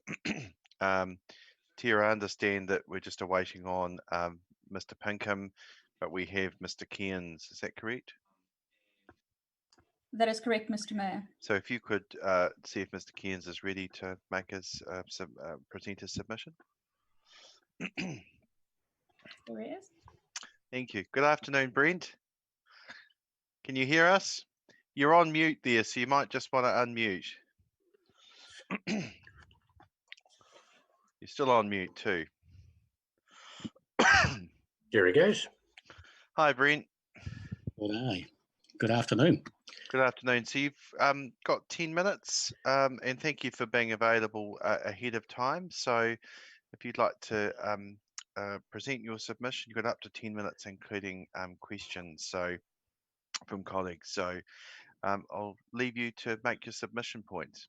Thank you, Mr. Mayor. I've decided to throw together a PowerPoint presentation based on previous issues that other submitters had, so you should have a shared screen by now. We do. And now it's not working. Oh, here we go. There we go. I wanted to start off with the library.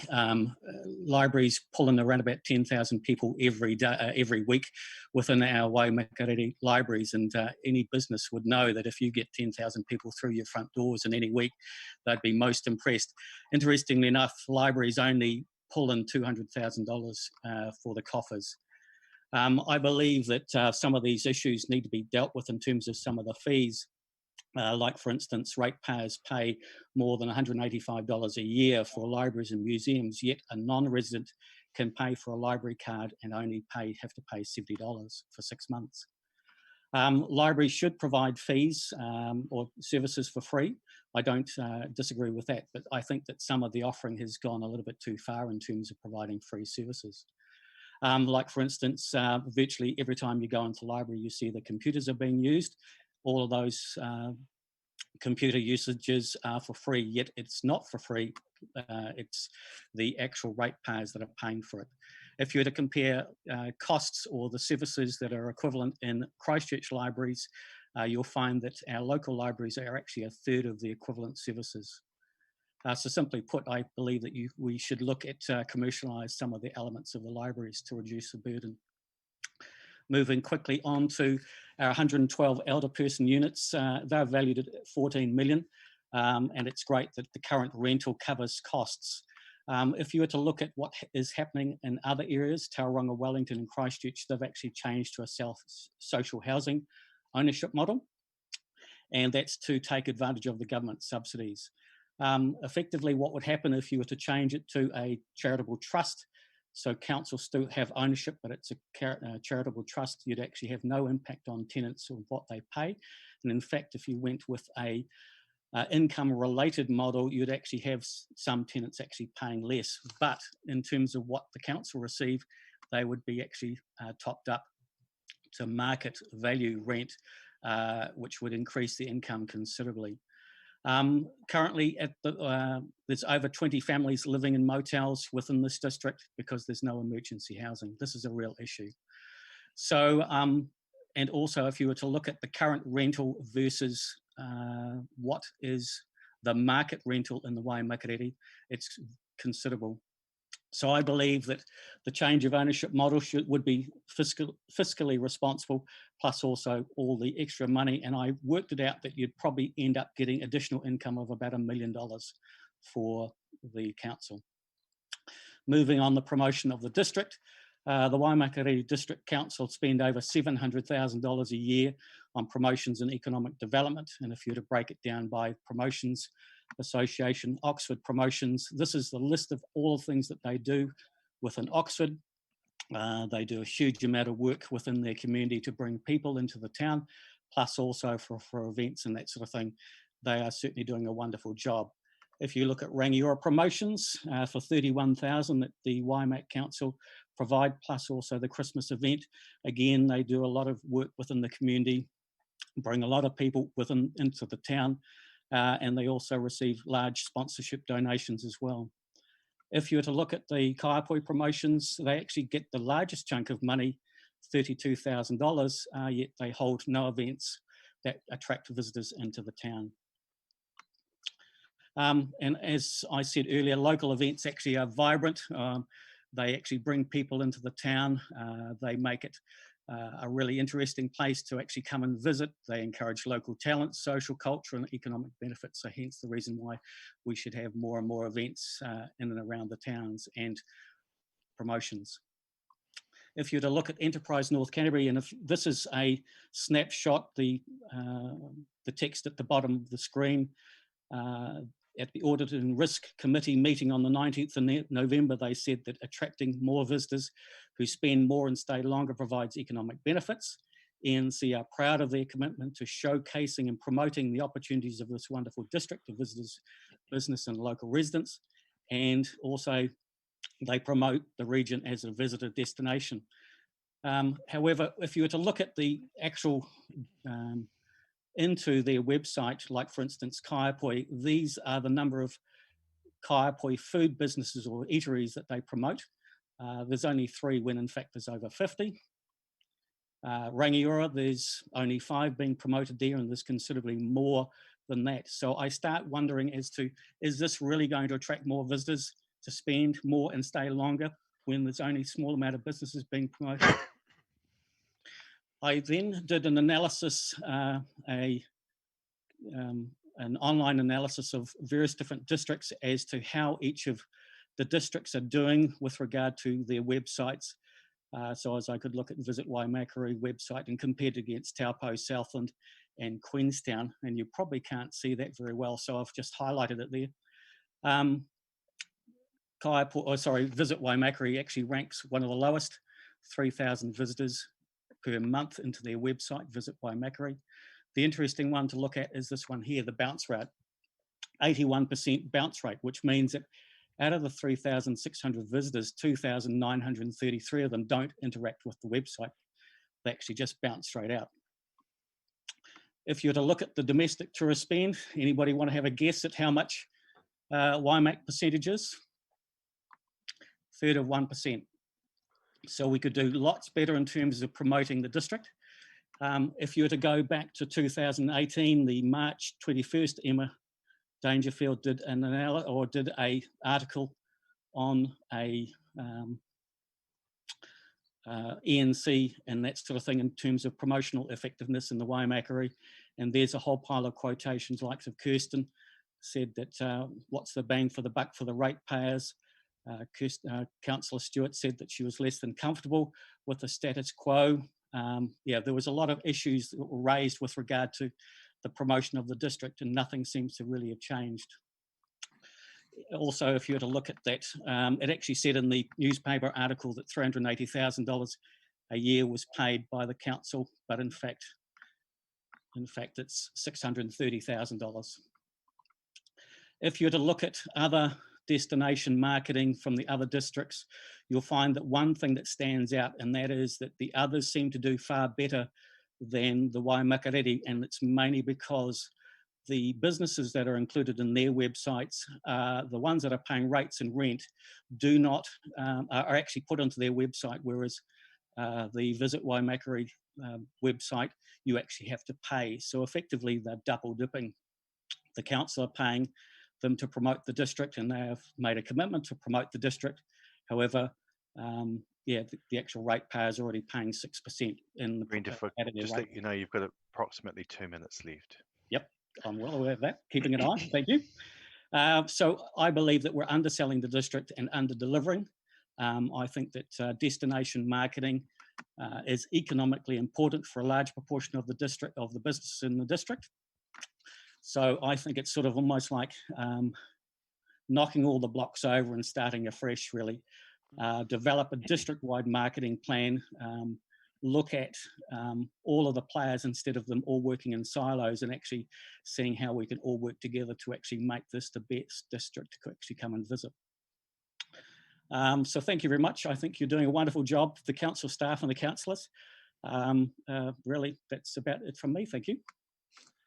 Thanks, Brent. Thank you for your submission. Just probably got time for one quick question there. Councillor Williams. Thank you, Brent, for the presentation. If you had one major thing in Kaiapoi you want to be promoted, what would that be? It is Kaiapoi is New Zealand's best river town, and effectively that's what we need to focus on in terms of a river town, and you centre it around the river town. But as you saw from the previous submitters, the likes of Martin Cook, it is walking, and I've created a website called kaiapoinewzealand.com, and we actually got local residents to put in as to what their top tips as to what to do in Kaiapoi. And walking, cycling, visiting the lakes, visiting the river. There's so many things to do in Kaiapoi, and it's a matter of marketing it better. But I think coordinating it from a central position, so effectively looking at the $700,000 that is currently being spent by the council and looking at how we can leverage that and all working together to actually make it the best for the whole of the district, as opposed to operating in various different silos. Okay. Thanks, Paul. Well, thank you, Brent, for your submission. That PowerPoint, are you able to send a copy of that to us? So we've got it. That would be appreciated. Thank you, because you had some good points in there that obviously like to reflect on. Well, thank you for your submission. Just for your information, between the 26th and the 28th of May, Council will be deliberating on their annual plan, and then we expect to adopt that on the 16th of June. And then we'll be in a position to communicate our thinking after this. So thank you for your thoughts. We appreciate the time you've taken, and go well. Thank you. Thanks, Dan. Thank you. Councillors. Next is Martin Pinkham. Is Martin in the waiting room there, Tia? Unfortunately not, Mr. May. He's still struggling to join us, but Richard is here. Okay, well, from the Mandeville Club. Let's move on with Richard. So Richard's presentation was updated into the our PECs last night, so well, this morning. So hope you've all got those. Hello, Richard. I just see you're connecting. He's connecting to audio.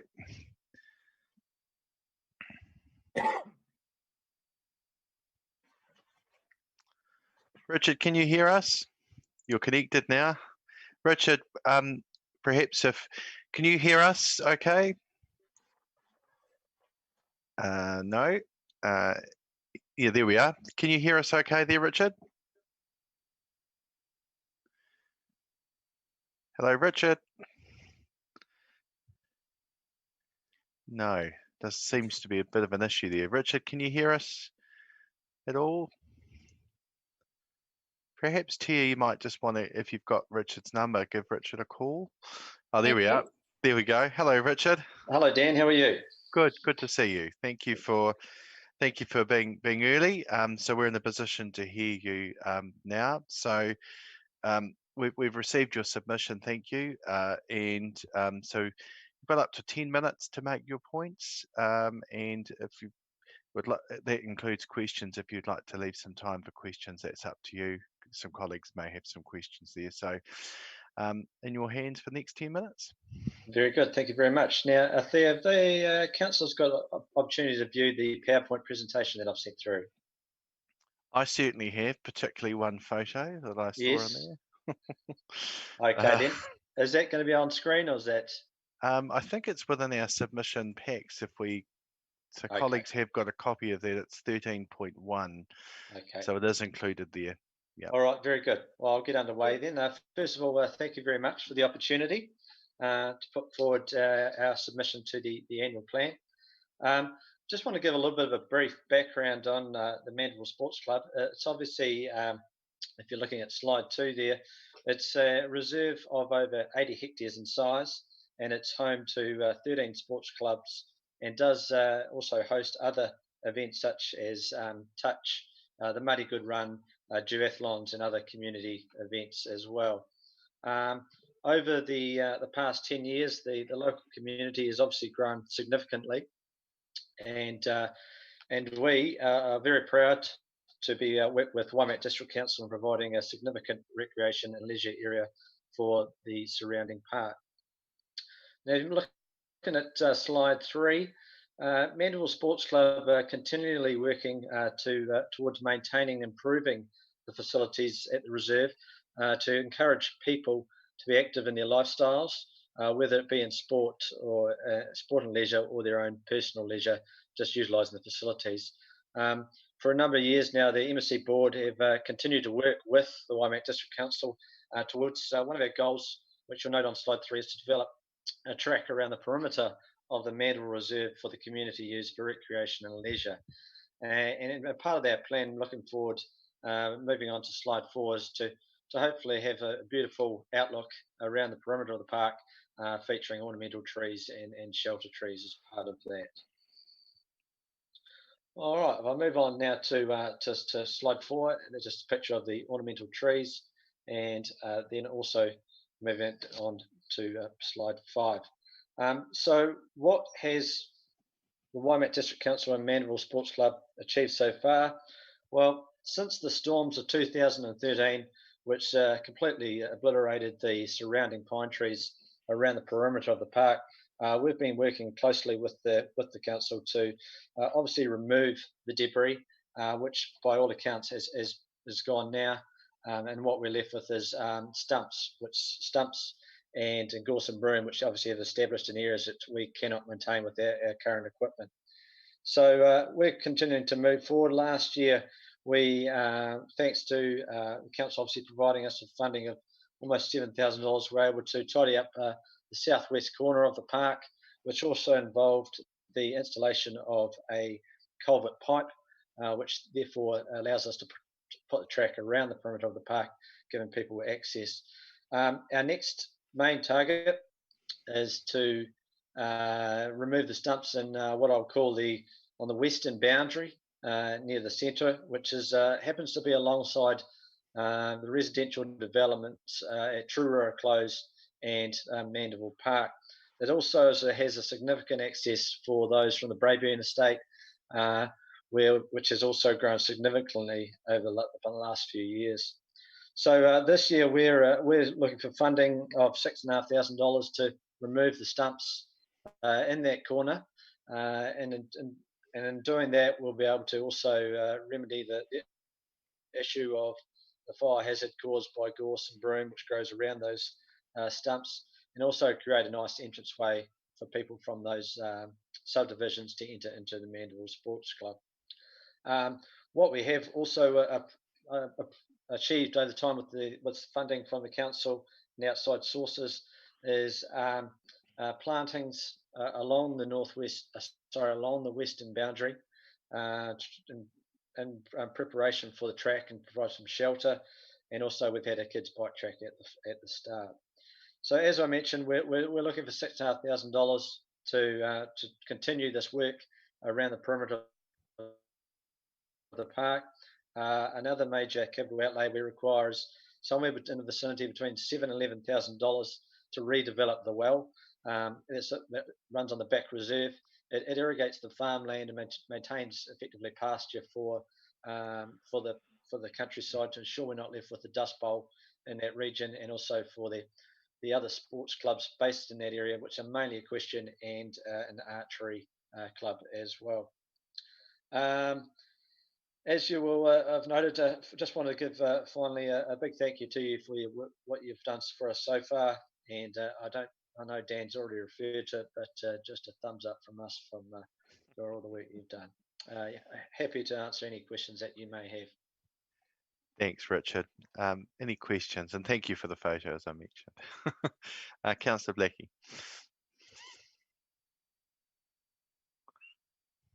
You're on mute, Al. How's that now? Good? You're good? Yes. Yeah, hi, Richard. Talking about your well, I appreciate it had to be redeveloped. Mine did too after the earthquakes, but I've never known of a well that is anticipating being redeveloped again every 3 to 4 years. Can you enlarge on that?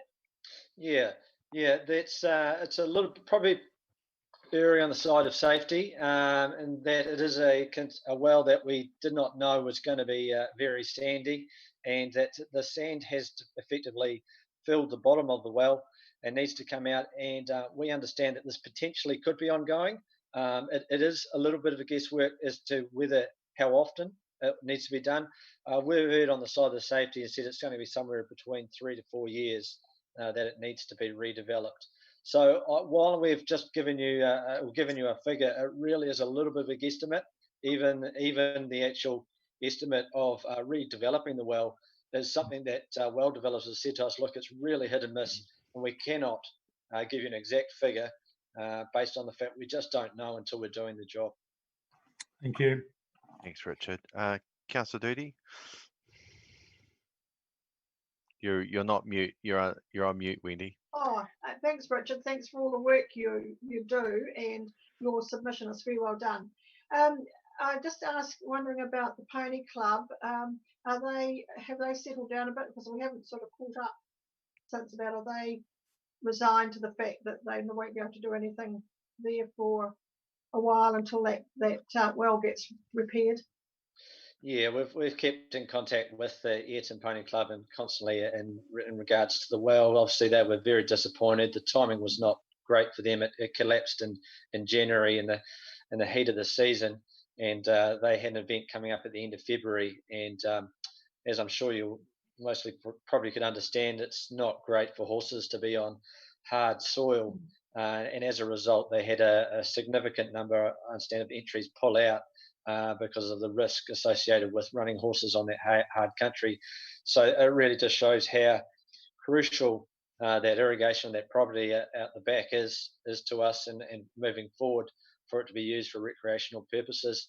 And we've been working closely, obviously, with Grant McLeod as well in regard to this well, and he's always been kept up to date with the information regarding it as well. So the other question is, they were going to hold another event sort of in autumn. Did that have to be cancelled, or was that cancelled by COVID-19? They have more or less, they have three major events. One is the end of February. The Pony Club have their major one end of June, early July, which they are still planning to go ahead with at this stage. And the other major event is at the end of August. Obviously, the pressure in terms of ground conditions around that time of period is not too bad, and we're not really reliant on irrigation at that point. But if we need to maintain pasture on top of this country to make sure we don't end up with a dust bowl, especially considering the large subdivision that has taken place along our western boundary. And I've no doubt if we weren't to maintain that pasture, we would end up with dust and significant issues with the residents in those subdivisions. Okay. Thanks, Councillor Doody. Councillor Barnett? Yes, Richard, with COVID-19, obviously it's had a major effect on a lot of sporting codes. And as with the council, I'm sure you've had to look at your budgets going forward for the next 12 months. Are you able to give us a picture of how Mandeville is doing in light of what's happened in the last few months, and what you see as the issues with budget going forward, if there's any areas you need to comment on? Yeah, obviously you've got me very short on the piece here, and we're a little bit, we haven't really had a chance to even have a board meeting since the COVID-19 breakdown period. So I'm a little bit unknown, but from what I'm seeing, our main concern is probably going to be this club sport. Is it, in particular the winter codes, is it going to get underway? That has a major effect on our income in terms of maintaining our clubhouse, which is separate to the reserve budget, which this is for. So that income that we receive from the sports is to maintain our clubhouse areas, and even the costs, the ongoing costs, which won't go away with that. But yeah, sorry, I can't give you much more than that at this stage. We're really very early on trying to find out when club sport's going to get underway, and obviously what effect that's going to have on us down the track. Thank you. We'll have to pause it there. I guess if you could just keep us informed through Councillor Doody, she's our rep on the Mandeville Sports Club there, that would be great. But good question, Councillor Barnett. But if I don't keep us on track on time, we'll run over. So look, Richard, thank you for your submission. And we appreciate the thought that the Sports Club have gone into it in presenting that, and you today. Just to give you an idea, our time, we will be having deliberations between the 26th and 28th of May. on our annual plan and then look to adopt on the 16th of June. And after that, we'll be in a position to communicate our decisions. But on behalf of the council, our thanks to the Mandeville Sports Club for all the work that you all do on behalf of our community. It's a great facility. Thank you. No, good as gold, Dan. Thank you very much. And I promise Wendy I'll have a shave by the time I see you next time. Okay. It looks good. Oh, right. Okay, I'll keep it on. Thank you. Okay, thank you. Cheers. Right, bye-bye. Thank you. Tia, just an update. Have we got Martin? Mr. Mayor, I just got a message from Martin saying, unfortunately, he's having problems with his Zoom and he will submit his submission via paper to the council. And he says he's very sorry that he cannot join the hearing. That's no trouble. That happens. We appreciate that. Okay, so the next on our list is Sefton Hall Committee. Are they waiting in our waiting room? Yes, Mr. Mayor. So if they're ready, we'll show them through.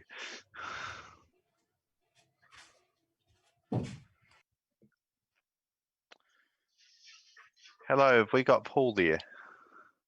He's just connecting to audio. We'll give him a minute or two. Got Joanne there as well. Hi, Joanne. How are you? Are you Yeah, can't actually see anybody at the moment. Hi, Joanne. It's good to see you. Well, we can see you. You can hear us? I can hear you, Dan. Can you hear us?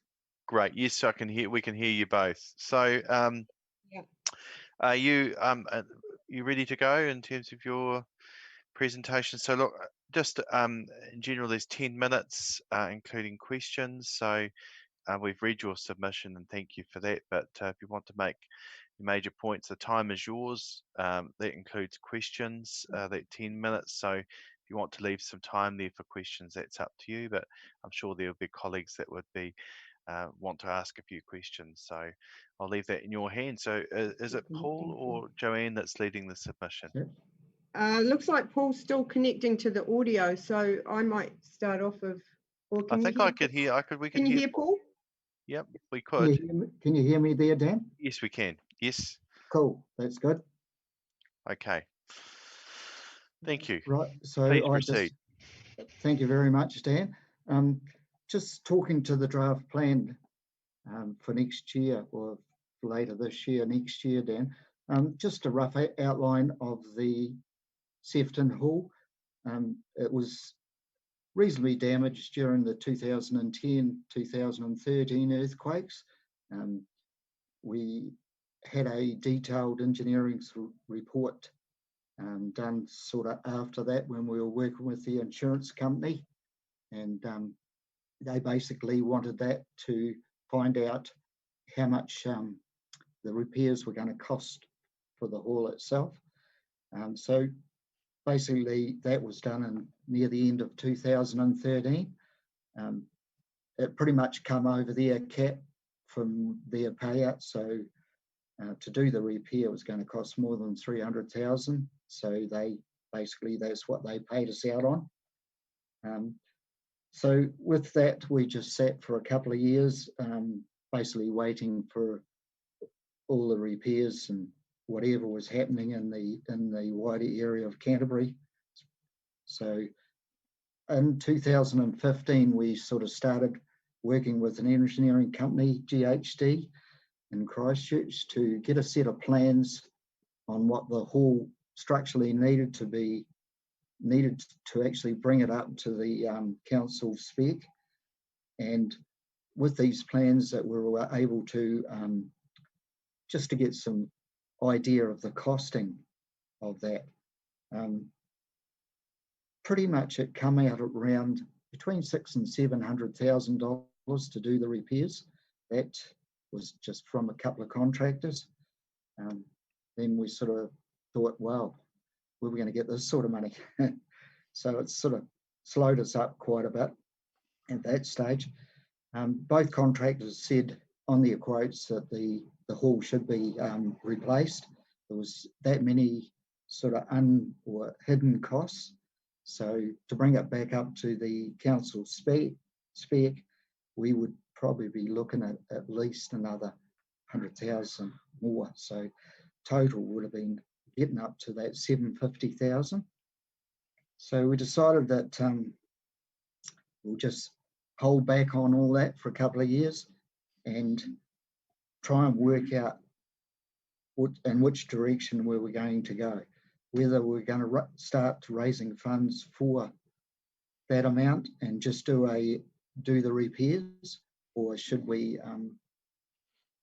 go back to the community and see if it's feasible to actually build a new hall,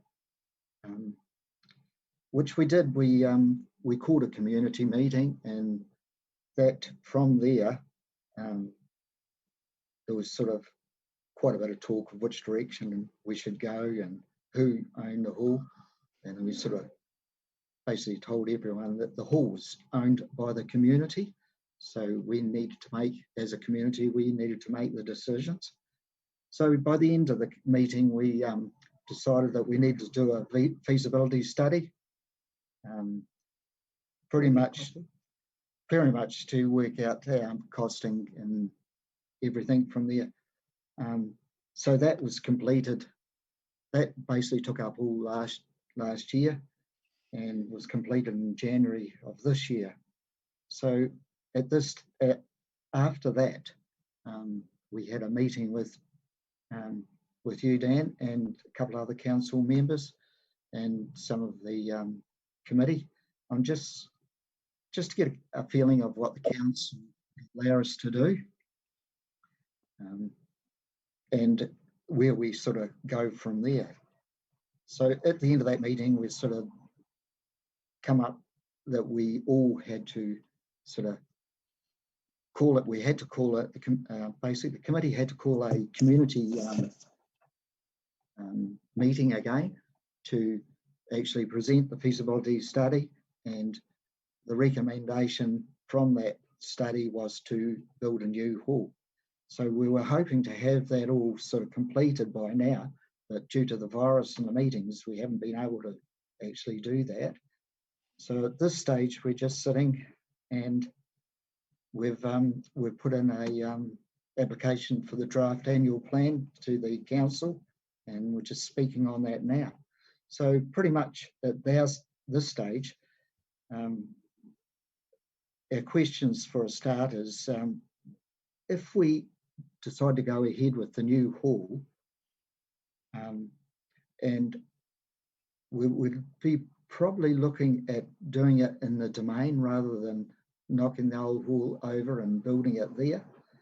So what would the council's thought be on that? Okay. So just to clarify, Paul, we're not in a position to answer that today. We appreciate the questions you've posed, but we will deliberate on those points and come back to you.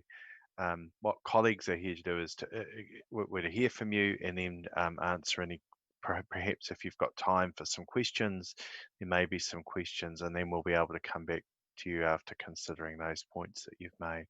Did you have anything else you wanted to raise before I open it to questions? Yes, can I just say, I assume you all got a copy of the feasibility study, and the recommendation in that was to rebuild on a different site, and the most obvious site would be up in the domain, which is a council-owned property. Yes. It would be basically funded, the new build would be funded by a sale from the old hall and another building that we have for sale, plus the insurance payout, plus some, if we can get external funding from such like lotteries or RATA or something like that, and plus some community fundraising. So basically what we're looking from here, your decision, and I know it's a later date, is how happy are the council if we did do that? What would be an exit plan should the community be unable to, maintain this building? And, or just what sort of support or would you be happy to give, regardless of whether it's financial or whatever, just basically your thoughts. And you basically there, I see Councillor Doody had a Yeah, she did. Right. So Councillor Bryan did first, but just to clarify, we're not in a position to answer you those points No, I today, realise that. but we will come back to you on those. So for the purpose of my colleagues, it's just to provide clarification questions or questions in general. So, but we will come back to you in a fully considered manner. So please be assured of that. Thank you both for your comments. So firstly, Councillor Bryan, followed by Councillor Doody. Thank you, Councillor Bryan. Thanks for that. I've seen the documentation cricket is briefly mentioned. How far advanced are you with discussing cricket, this proposal? I'll just briefly discuss with Chris Rowe, just sort of in passing, we haven't had a formal meeting yet. The plan is as soon as we can sort of get over this virus thing, and we'll bring all the clubs together and just get their views on it. We want to do that before we go back to the community meeting. Thank you. Councillor Doody? Thank you. Do you envisage having a hall as large as what you've got at the moment? I know, having just done a funeral there recently, just that acoustics in that hall was wonderful. Do you envisage having something as large as that? Yes, we'd be looking at a hall that would be big enough for the school, what the school would need, and also for what the indoor bowls and any other sort of community groups in the area. The indoor bowls is a big user of the hall, and we want to sort of cater for them. Hopefully, by having a sort of a new hall and plenty of room, it'll boost the club, and the hall itself, by having a new hall, would really boost the community as well. Thank you. Thank you. Councillor Barnett. Yes, thank you very much for your very, very professional submission. It was a pleasure to read. My question is about the Ministry of Education comment.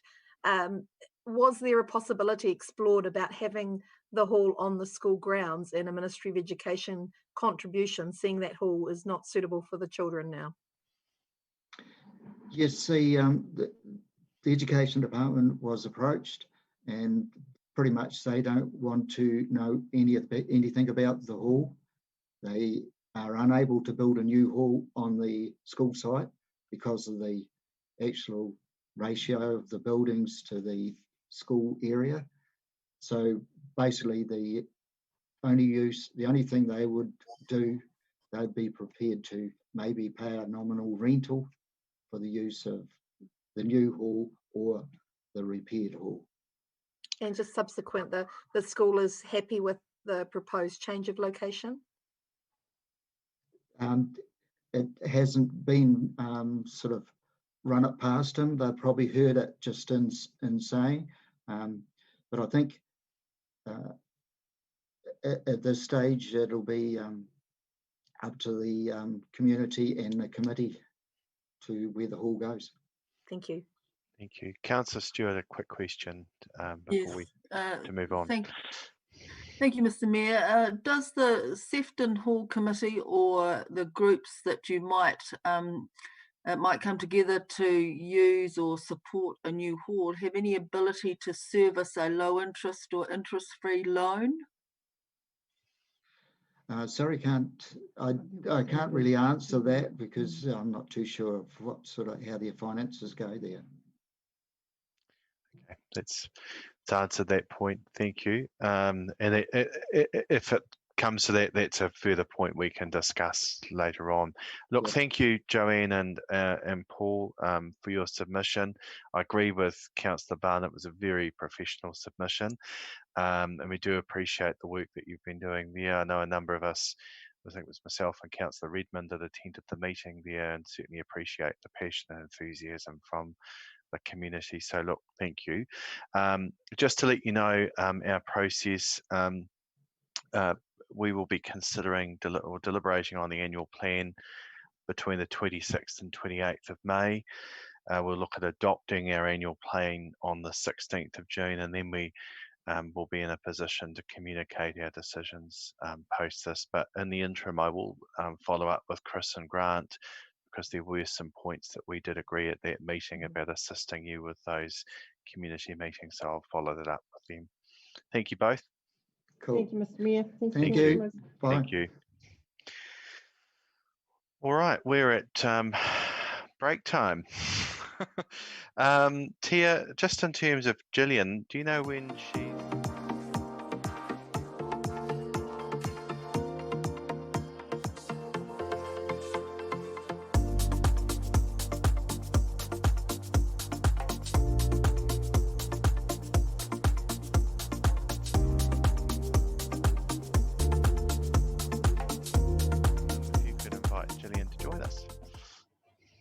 Oh, hold on. I think everyone's just left. I've already invited her in, Mr. Mayor.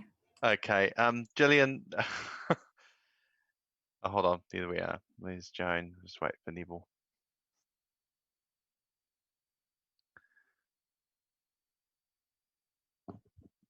Here he is. Philip's disappeared now. Hi, Gillian. How are you? You'd like to just unmute. Hello. Can you hear us okay?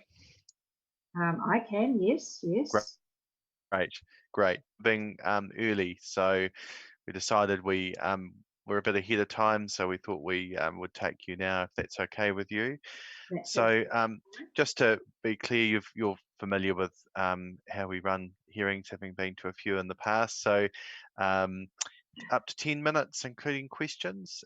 We've received your submission and consider that it has been read.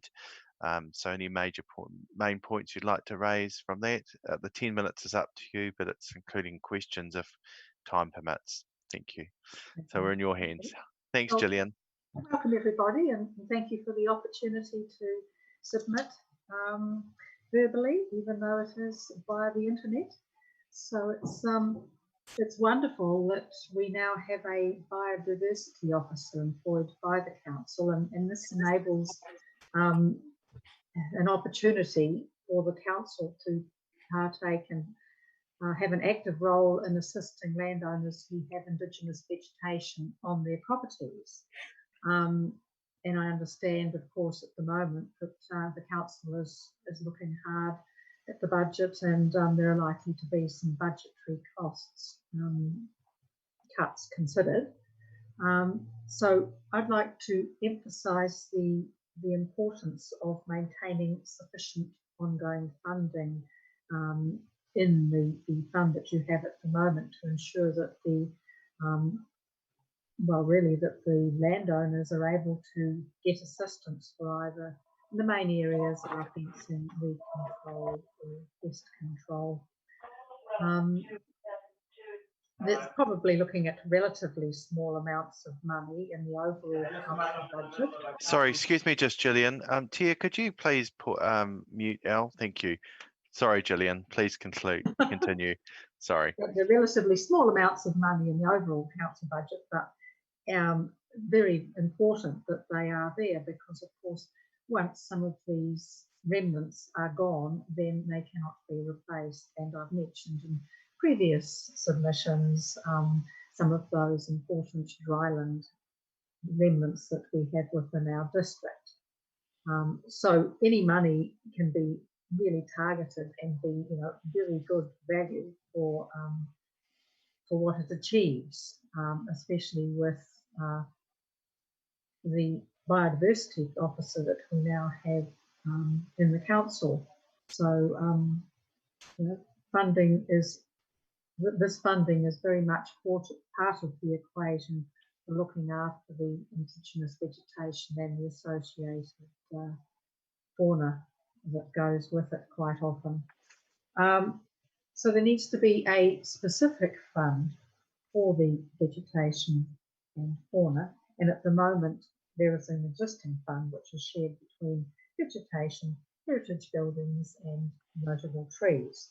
So a specific fund for each of these would ensure sort of certainty for everyone, that they, rather than having one fund that was open for applications from 3 different areas. So I looked at page 12 on the draft annual plan and budget, where we were looking at community outcomes. And the two I looked at there were the Indigenous flora and fauna and the heritage buildings. And I looked at the outcomes that were wanted for heritage buildings, and that was that they are protected and the cultural heritage links with our past are preserved. And then I looked at what was written for the Indigenous vegetation, and it talked about conservation and restoration being encouraged. Now I can see a direct parallel between the heritage buildings and the Indigenous vegetation in that one is looking after our cultural heritage and the other one's looking after our natural heritage. So I've suggested in my submission some wording to replace the existing wording for Indigenous vegetation, which really works in parallel with the heritage, our cultural heritage sites.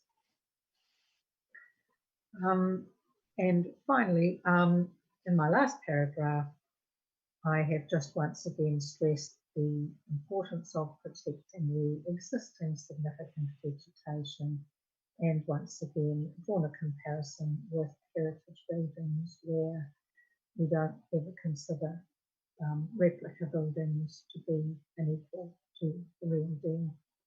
So thank you for your time.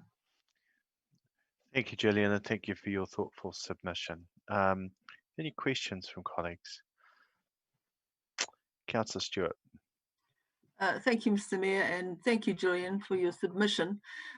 Do you have any views on what sort of sums should go into a separate fund for vegetation, as you've advocated there? That is very difficult to say at the moment because, of course, the biodiversity officer has only really started her job and has not had an opportunity to go out and meet some of the landowners and look at some of the sites and indeed assess what needs to be done. But so I can't really put a figure on it. It would be up to the biodiversity officer when she has visited a few more sites to have a better idea of that. But it's not going to be hundreds of thousands of dollars or anything like that. That's why I said, relatively small amounts of money, and indeed can be very targeted, and so, very good value in terms of spending council's money. Yes, thank you. Do you think, I recall that it was $15,000 a year used to go into that contestable fund across the three funding targets. Yes.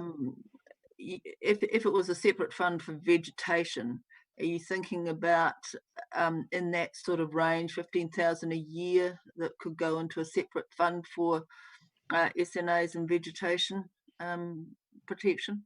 I would say it would take at least that to be realistic. If there were some, say, fencing projects and things like that, it's it's when they are done. Also, if they're done now or if they're done later. Yes, so I would say it would need at least 15,000, if not more. Okay, thank you, Councillor Stewart. Any further questions? Well, thank you, Gillian. You've made very clear points, and it was a very clear submission, so we appreciate that. Just to let you know, we'll be considering and deliberating on annual plan, all submissions between the 26th to 28th of May. We'll be then looking at adopting the annual plan on the 16th of June. We'll then be in a position to communicate with you and the community what our decisions are. But thank you for your passion and interest in this area, and for your time today in presenting your submission. Thank you. Thank you. Thank you, everyone, for listening. Thank you. Thank you. Tia, so we're now ready for Mr. Freeman, if he's still in the waiting room. Dan, can I just go and get a quick drink of water, please? Sure, we just break for a minute. Yep.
Okay, so Peter, are you and Gary both jointly doing the presentation? I'll be leading. Gary's here as moral support.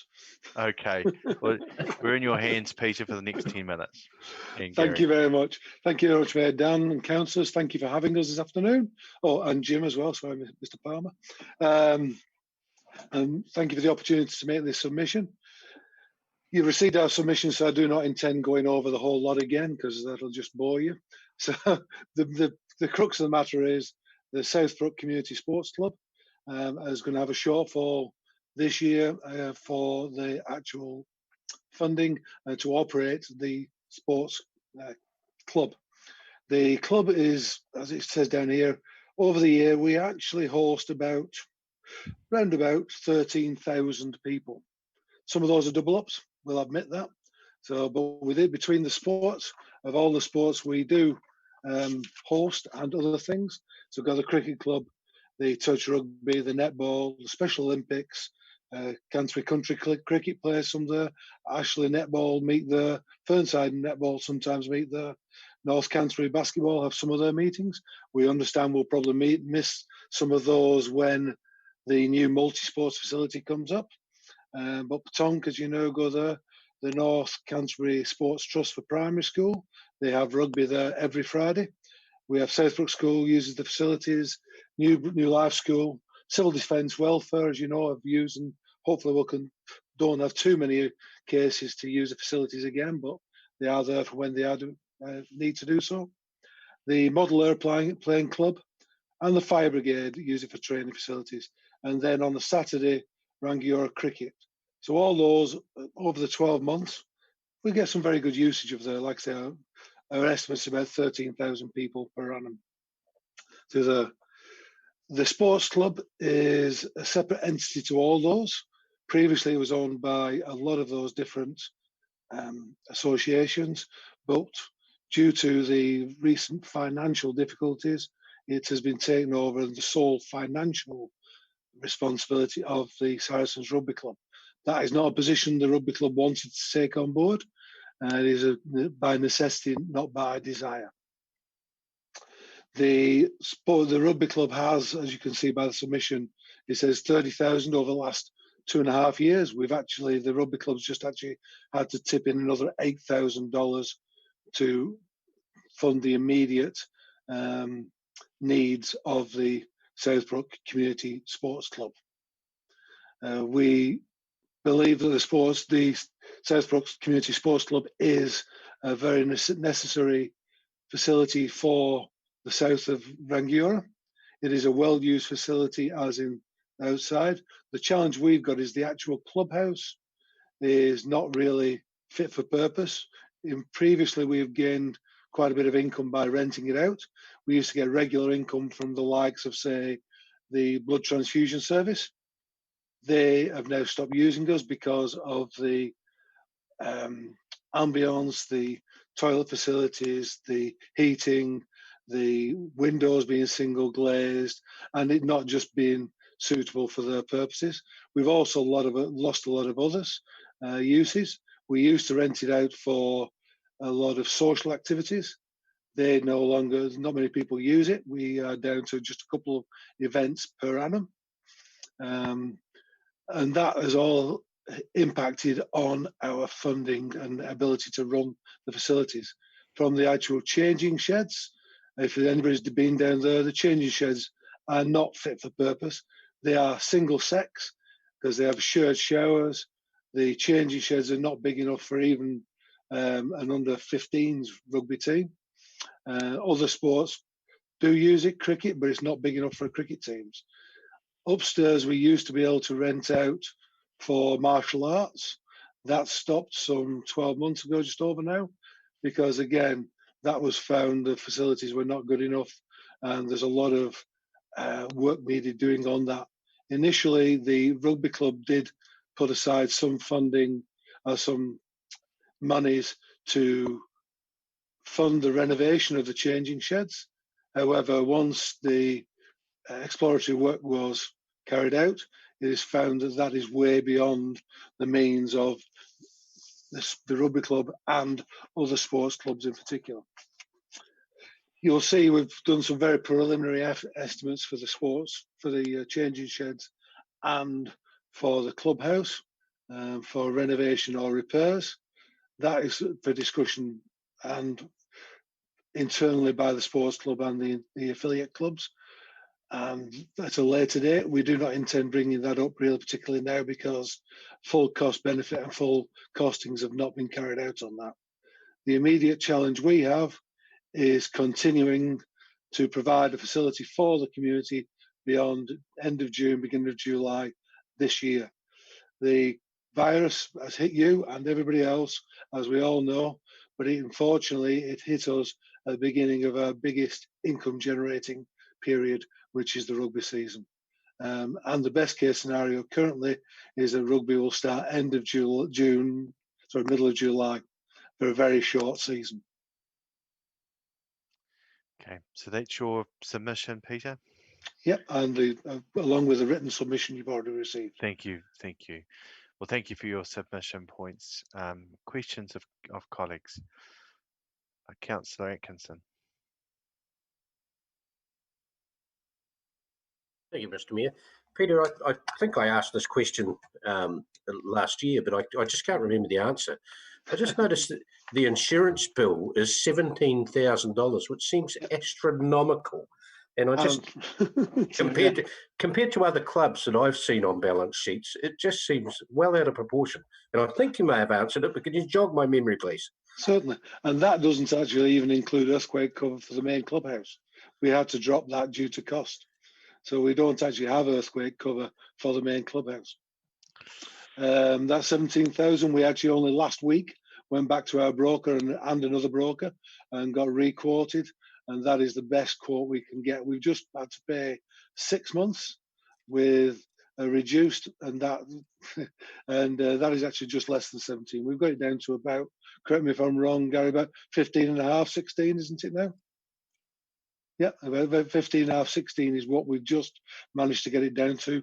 But as I said, that does not include earthquake cover for the main building. Okay, thank you.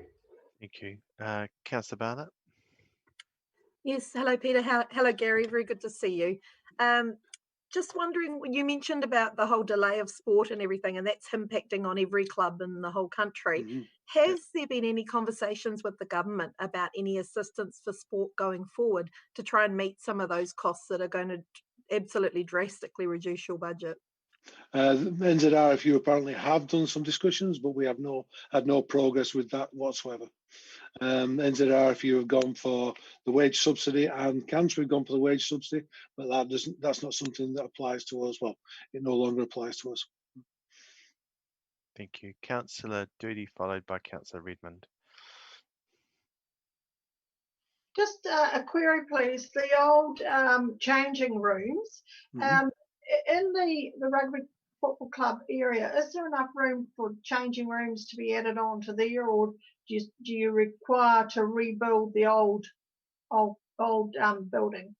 Our preference would actually, and we've had some preliminary plans done, is to actually locate them adjacent to the clubhouse, because the existing clubhouse, not only are they not fit for purpose, they're also a health and safety problem, because the GAB, the juniors in particular, have to cross the main access road to the car parking facilities to the rear of the clubhouse.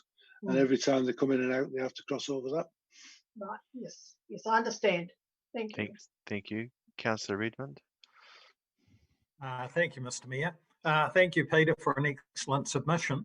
The clubhouse and the changing sheds, what sort of earthquake ratings do they have?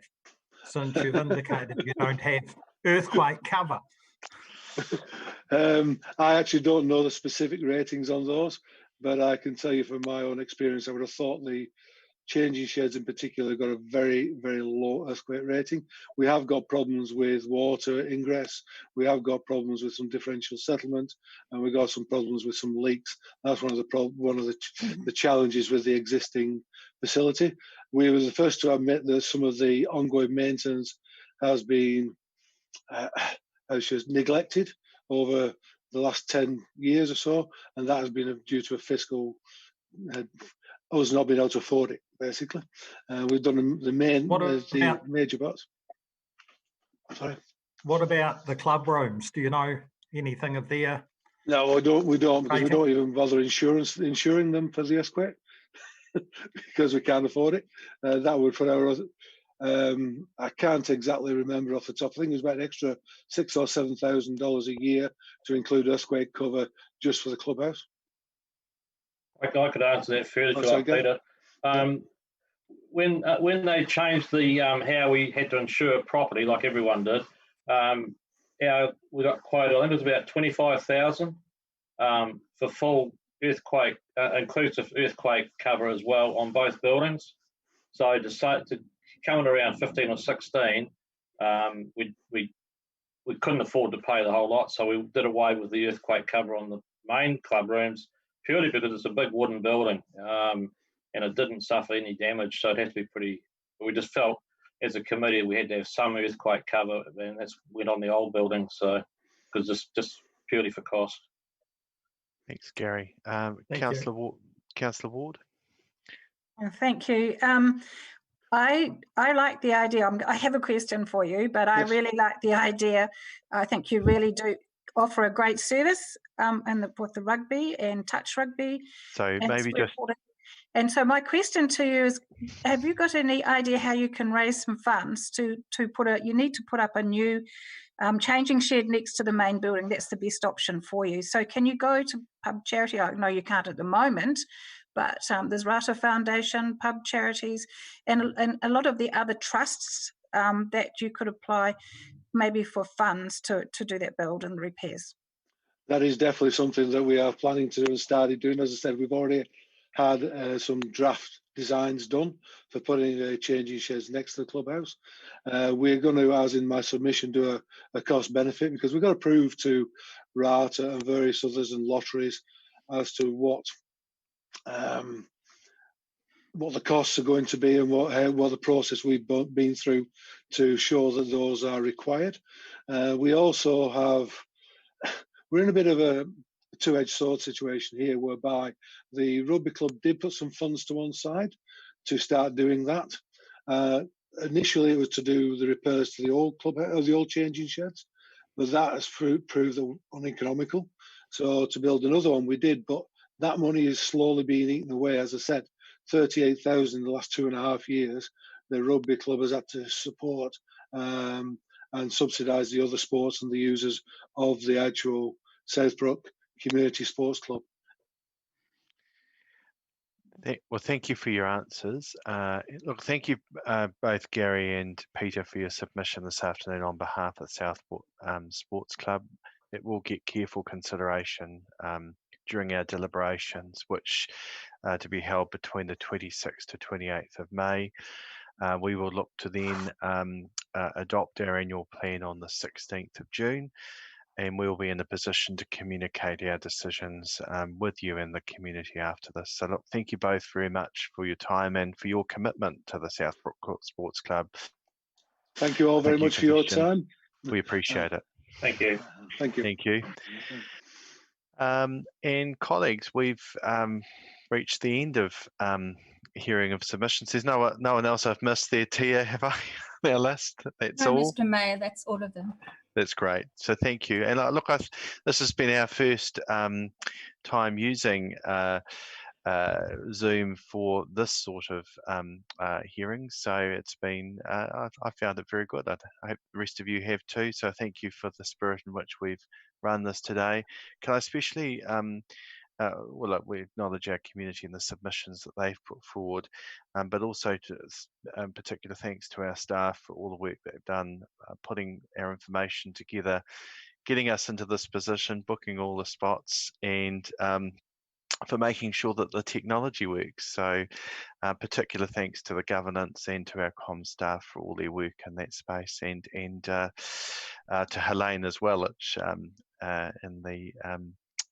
which leads our annual plan process. So thank you everyone, and as I've mentioned, we will come back to deliberate on this between the 26th to 28th of May, but I'm sure I'll be seeing you all in due course, and especially for our meeting next Tuesday. Thank you, everyone. Oh, Dan? sorry, Jim. Yeah. Dan, are we still in? Are we still being recorded? Dan Huseman? I think that would be good. Yes.